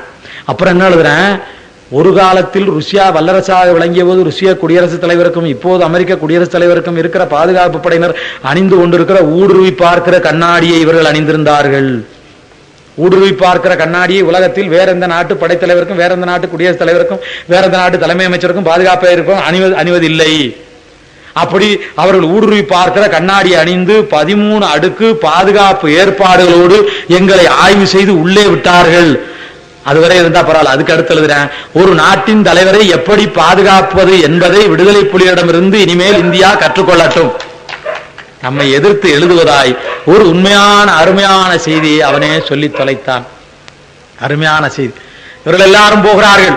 குமுதம்காரன் எழுதுகிறான், நாங்கள் எல்லோரும் போனோம், கொழும்பு நகரத்தில் இருந்து போனோம், நாங்கள் போனோம் ஒரு 10 கிலோமீட்டர் சாலைக்கு அப்பாலே நாங்கள் போய் நுழைந்த உடனே 10வது கிலோமீட்டர்லேயே முதலாக ஒரு காவல் நிலையம் இருந்தது. இந்த காவல் நிலையத்தை நாங்கள் பார்த்தோம். தமிழ் ஈழ காவல் நிலையம் என்று அதில் எழுதி போட்டிருந்தது. சிங்கள காவல் நிலையம் இல்லை, சிங்கள படை இல்லை, தமிழீழ விடுதலை புலிகள் படை இருந்தது, தமிழீழ காவல் நிலையம் இருந்தது. அந்த காவல் நிலையத்தில் இருந்த காவலர்கள் தமிழீழ விடுதலை புலி படையினுடைய காவல்துறையை சேர்ந்தவர்கள். கீழே முழு கால் சட்டை போட்டிருந்தார்கள். அந்த முழு கால் சட்டை முழு ஊதா வண்ணமாகவும் மேலே போட்டிருந்த ஊதா சட்டை வெளிர் நீல வண்ணமாகவும் இருந்தது. அது அவருடைய சீருடை என்றறிந்தோம். கொஞ்ச தூரம் போகிற போது எங்களுக்கு எதிர்த்தால் போல் பேருந்துகள் வந்தது. அந்த பேருந்துகளில் தமிழ் ஈழ போக்குவரத்து கழகம் என்று தமிழில் எழுதியிருந்தது, எங்கள் தமிழில் எழுதியிருந்தது. ஊர்களில் பேருந்து நிலையங்கள் இருந்தது. பேருந்து நிலையங்களில் ஏராளமான போக்குவரத்து கழக பேருந்துகள் நின்றது. அதிலே தமிழீழ போக்குவரத்து கழக பேருந்து என்று எழுதியிருந்தது. போகிற வழியில் ஒவ்வொரு இடத்திலேயும் வைப்பகங்கள் இருந்தது. அந்த வைப்பகங்களில் தமிழீழ வைப்பகம் என்று எழுதியிருந்தது. உள்ளே இறங்கி நாங்கள் பார்த்தோம். பணத்தை கட்டுவதற்கு செலுத்து சீட்டு என்று தமிழில் அச்சடித்திருந்தால் பணத்தை எடுப்பதற்கு காசோலை என்று அச்சடித்திருந்தார்கள். அங்கே போடப்படுகிற பணத்துக்கு 17 விழுக்காடு வட்டி என்று அச்சடித்திருக்கிறார்கள். மக்கள் வரிசையில் இருந்து பணம் போட்டார்கள், பணம் எடுத்தார்கள். நாங்கள் பார்த்தோம். கட்டிடமே இல்லை, எல்லா கட்டிடங்களும் தரைமட்டமாக கிடந்தது. ஒரே ஒரு கரும்பலகை மாத்திரம் இருந்தது. அதிலேயும் துப்பாக்கி கொண்டு வாய்ந்திருந்தது. அந்த கரும்பலையை எழுதி ஒரு ஆசிரியர் பாடம் நடத்தி கொண்டிருந்தார். பிள்ளைகள் பார்த்துக் கொண்டிருந்தார்கள், படித்துக் கொண்டிருந்தார்கள். நான் நினைத்து பார்த்தேன், இவ்வளவு பக்கமான நாட்டில், இவ்வளவு நெருக்கமான நாட்டில், இவ்வளவு வீடு தரைமட்டம் ஆகிய நிலையில், இவ்வளவு கல்வி அற்று போயிருக்கிற நிலையில் நாம் எதுவும் உதவி செய்யாமல் இருந்து விட்டோமே என்று என் உள்ளம் குறுகுறுத்தது. குமுதம் காங்கிரஸ்காரன், குமுதம் தேசிய கட்சியை சேர்ந்தவன். குமுதம் எழுகிறான், குறுகுறுத்தது குறுகுறுத்தது குறுகுறுத்தது, என் நெஞ்சம் குறுகுறுத்தது. பக்கத்தில் நம் வீடுகள் தரைமட்டமாகி, கல்வி கூடங்கள் தரைமட்டமாகி, ஆனாலும் என்ன இல்லாவிட்டாலும் கல்வி இல்லாமல் இருக்க மாட்டோம் என்று அந்த பிள்ளைகள் கல்வி கற்ற காட்சியை கண்டு நான் மெய்சிலித்து போனேன். குமுதம் எழுதுகிறான். இனி விடுதலை வேண்டியதில்லை, எல்லாம் விடுதலை புலிகள் கட்டுப்பாட்டில் தான் இருக்கிறது. விடுதலை புலிகள் கட்டுப்பாட்டில் தமிழீழ நாடு என்ற ஒரு நாடு பிறந்து விட்டது, இனி பிறக்க வேண்டியதில்லை. குமுதம் எழுதுகிறான். தமிழீழ நாடு நடந்து கொண்டிருக்கிறது, நிதி நிர்வாகங்கள் நடந்து கொண்டிருக்கிறது, எல்லாம் நடந்து கொண்டிருக்கிறது. நாங்கள் போனோம், எங்களை வரவேற்றார்கள், எங்களை விருந்து பிறந்தார்கள், எங்களுக்கு வேண்டியதெல்லாம் தந்தார்கள். என்ன தந்தார்கள்? துக்ளக் சொல்கிறானே, போதை மருந்து கடத்துகிறவர்கள் என்று சொல்கிறானே என்று கேட்டால் அவன் எழுதுகிறான் பதில். அவன் எழுதுகிறான், நான் ஒரு வெண்சுருட்டு வேண்டும் என்று கேட்டேன். அந்த வெண்சுருட்டை கடையில் வாங்கி அதற்கான பற்றுச்சீட்டை ரசீதையும் வாங்கி கணக்கெழுதி கொண்டார்கள். ஏன் கணக்கு? விடுதலை புலிகள் இயக்கம் கணக்கு எழுதுகிற இயக்கம், நேர்மை இல்லாத எவனையும் சுட்டு தள்ளுகிற இயக்கம். எனவே நாங்கள் நேர்மையாக எங்கும் இருந்து பழகி இருக்கிறோம். ஏன் வெண்சுருட்டுக்கு பற்றுச்சீட்டு? விடுதலை புலிகள் இயக்கம் 1982 கள்ள சாராயத்தை, கடை சாராயத்தை ஒழித்திருக்கிறது. 1982 விலை மக்களை ஒழித்திருக்கிறது. விடுதலை புலிகள் இயக்கம் 1982 அரம்பர் கூட்டத்தை ஒழித்திருக்கிறது, ரவுடிகளை ஒழித்திருக்கிறது, அரம்பர் கூட்டத்தை ஒழித்திருக்கிறது. விடுதலை புலிகள் இயக்கத்தில் உடுப்புடுத்திய எவனும் மென்சுருட்டு பிடிக்க கூடாது. இப்படி ஒரு இயக்கமா? குமுதங்காரன் எழுதுகிறான், இப்படி ஒரு இயக்கமா? நாங்கள் போனோம், போய் உட்கார்ந்தோம். புதிய வண்டிகளிலே தம்பி பிரபாகரம், அவர் பின்னாலே பாதுகாப்பு படையும் வந்தது. நானும் பார்த்தேன். வாயேஜர் என்று போட்ட அந்த புதிய வண்டியிலே வந்து இறங்குகிறார், பளபளப்பான வண்டியிலே வந்து இறங்குகிறார். ஏதோ போர் என்று சொன்னாலும் அந்த போரில் காட்டில் ஏதோ 5 டப்பா மாதிரி இருக்கிற வண்டியில் வருவார் என்று தான் நானும் பார்த்தேன். ஆனால் புதிய வண்டியிலே வந்திருக்கிறார். என்ன ஒன்று கேட்டால், மிகப்பெரிய கப்பல் இப்போது வாங்கியிருக்கிறோம். ஏற்கனவே சீனாக்காரனும் பபிதா கப்பல் என்ற ஒரு கப்பலை பறித்து கொண்டிருக்கிறோம். அந்த கப்பலில் எத்தனை கார் வேண்டுமானாலும் ஏற்றலாம், எத்தனை மகிழுந்து வேண்டுமானாலும் ஏற்றலாம். அப்படி மகிழுந்தெல்லாம் ஏற்றி வந்தோம். அதிலே தான் புதிய வண்டி கொண்டு வந்திருக்கிறோம். நம்முடைய ஊரிலே வல்லுந்து கொடுப்பார்கள், நம்முடைய காவல் நிலையத்தில் இருக்கிறவர்களுக்கு வல்லுந்து கொடுப்பார்கள், ஜீப் வல்லுந்து கொடுப்பார்கள். அந்த வல்லுந்து மலையிலே ஏறும் என்பதற்காக கொடுப்பார்கள்.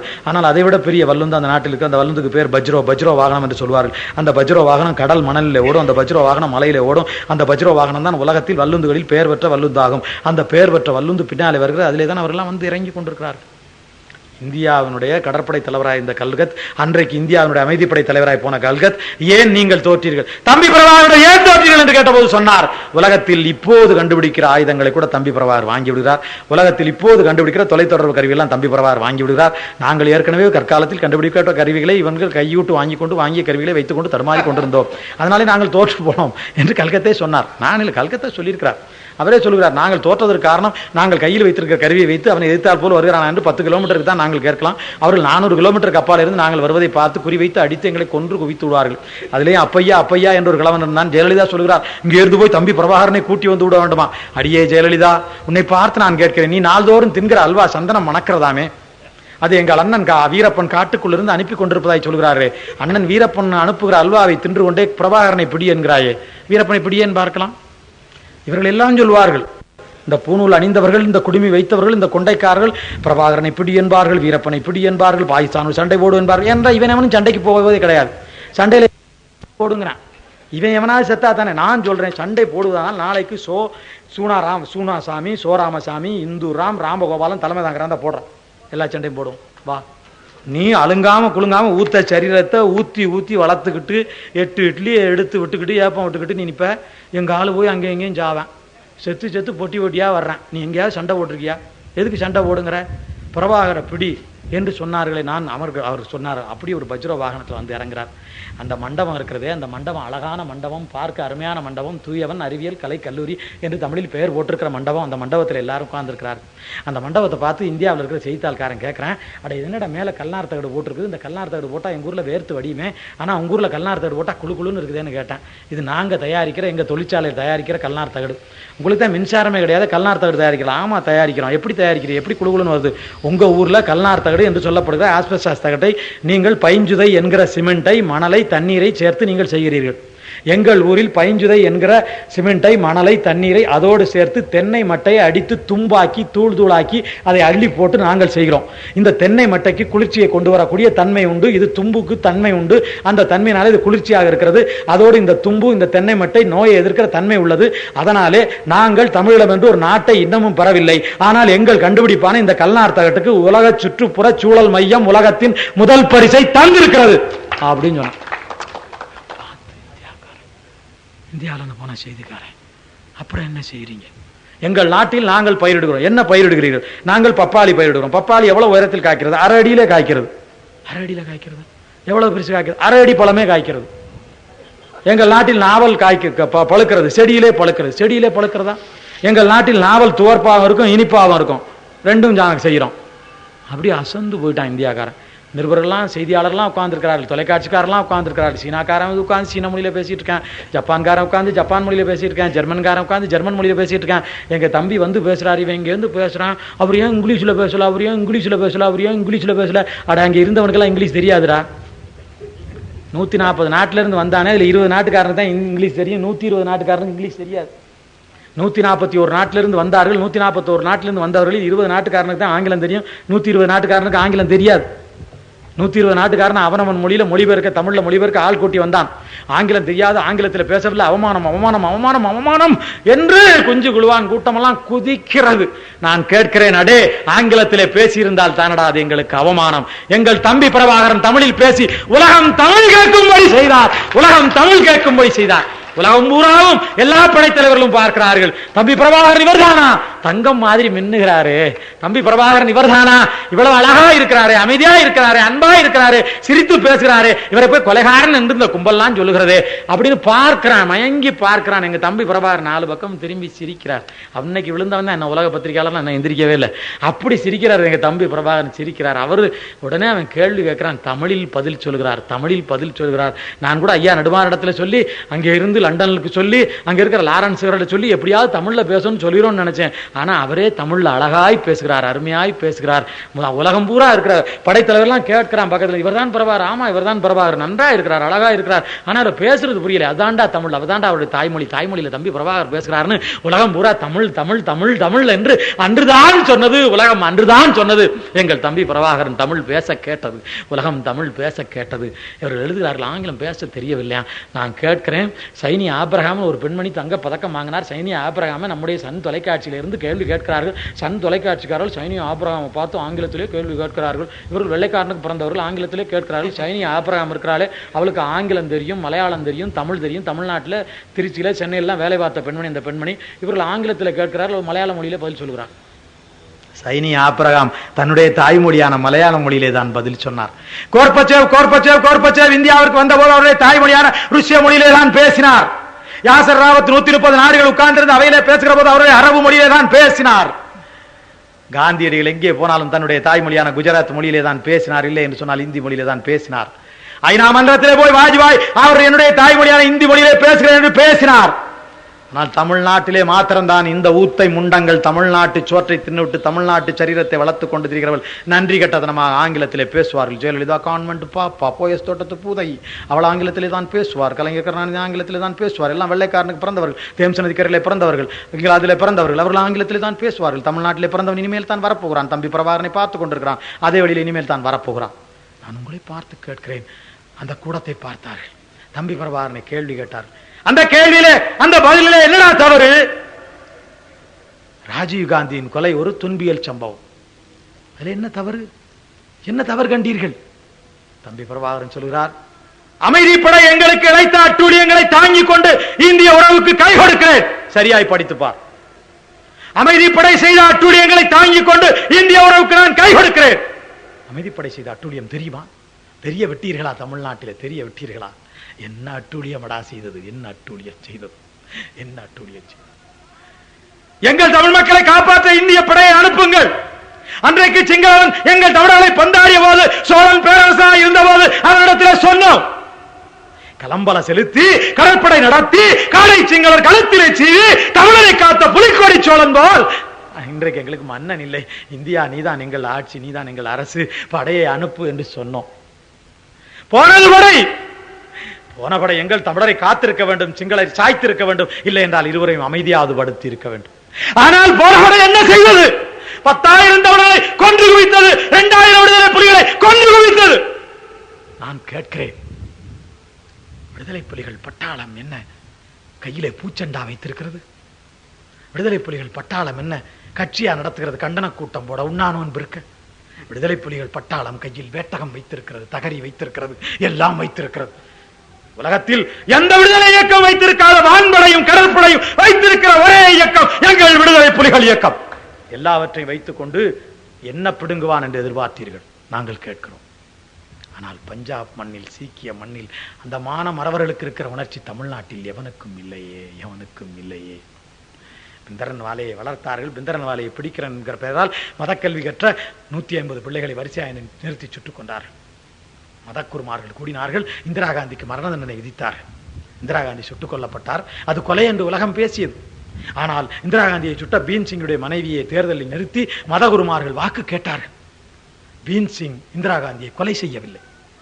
பீன் சிங் இந்திரா காந்தியை கொலை செய்யவில்லை, மரண தண்டனையை நிறைவேற்றினார். மரண தண்டனை நாங்கள் கொடுத்தோம். நாங்கள் விதித்த மரண தண்டனையை பீன் சிங் நிறைவேற்றினார்.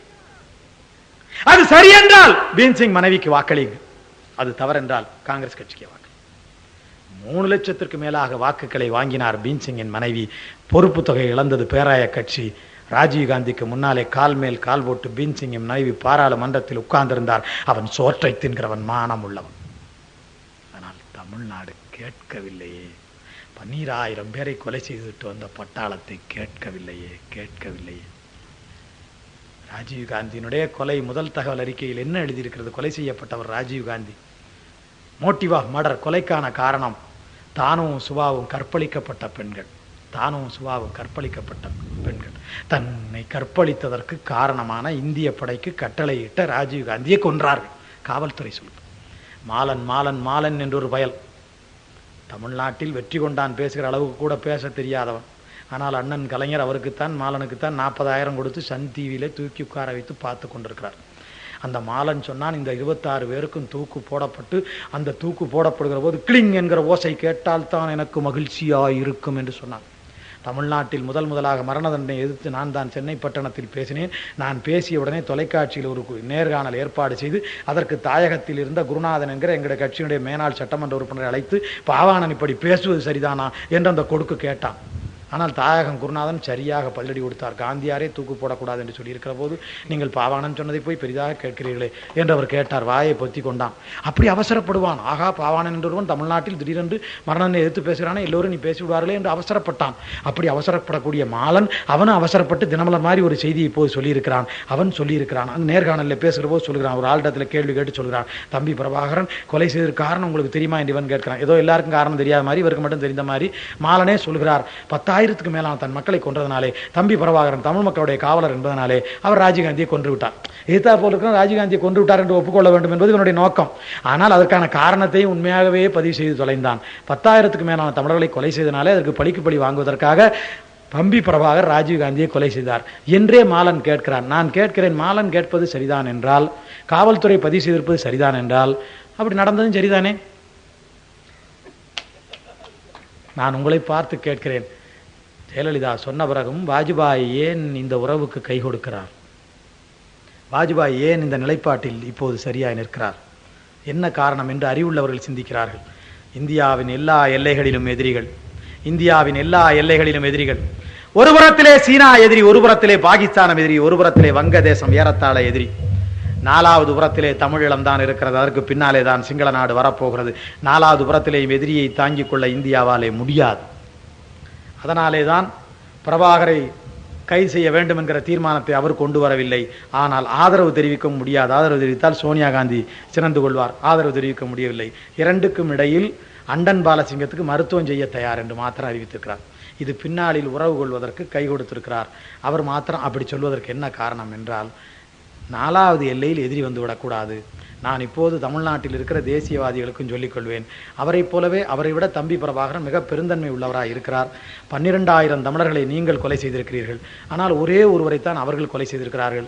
11,999 பேர் வேறுபாடு இருந்தாலும் அந்த வேறுபாட்டை மறைந்துவிட்டு தம்பி பிரபாகரன் பக்கத்தில் இருக்கிற நாட்டோடு உறவாக இருக்க வேண்டும் என்கிற முறையில் கை கொடுக்க வருகிறார். கை கொடுக்கிற போது ஒழுங்காய் கை கொடுத்து விடுங்கள் என்று நான் உங்களை கேட்டுக்கொள்கிறேன். நான் தமிழ்நாட்டு தமிழர்களை உங்களை பார்த்து நான் கேட்கிறேன், நீங்கள் ஒன்றே ஒன்று எனக்கு சொல்லுங்கள். தமிழ்நாட்டில் இதனால் வரையில் நடந்த இயக்கங்கள் வெறும் வாய்ப்பேச்சாக நடந்த இயக்கங்களாக இருந்து தொலைத்ததாலே, இளைஞர்களை காயடித்த இயக்கங்களாக இருந்து தொலைத்ததாலே எந்த வெற்றியும் நாம் பெறவில்லை. ஆனால் அவர்கள் எல்லா வெற்றியும் பெறுவதற்கு அவர்கள் செய்திருக்கிற ஈகங்களை ஒருமுறை திரும்பி பார்த்து நீங்கள் முடிவெடுங்கள். ஒரே ஒரு குடும்பத்தின் செய்தியை சொல்லி நான் நிறைவு செய்கிறேன். ஒரே ஒரு குடும்பம், ஒரே ஒரு குடும்பம், ஒரே ஒரு குடும்பம். வந்து பாரடா எமது தாயகம் வழியில் உன்கதை முடிக்கும், எந்த இடத்தில் கால் வைத்தாலும் இங்கே குண்டு வெடிக்கும் என்று பாடிய காசி ஆனந்தன் குடும்பம். காசி ஆனந்தனை 10 ஆண்டு காலம் சிறைச்சாலைக்குள் பூட்டி வைத்திருந்தார்கள். நீங்களும் நானும் போன சிறைச்சாலை அல்ல. நீங்களும் நானும் போகிற போது 1000, 2000, 4000 பேர் உள்ளே போய் கபடி விளையாடி கொண்டு திரும்பி வந்திருக்கிறோம். உள்ளே போய் இறைச்சி கிடைக்காவிட்டால் கொளுத்த பூனையை அடித்து கரிசமைத்து தின்றுவிட்டு வந்திருக்கிறோம். நீங்களும் நானும் போன சிறைச்சாலை அல்ல. அவன் பூட்டி வைக்கப்பட்ட சிறைச்சாலை ஒரு துளிதானம் வெளிச்சம் வராத சிறைச்சாலை, இருட்டு சிறைச்சாலை, 10 ஆண்டு இருட்டு சிறைச்சாலை.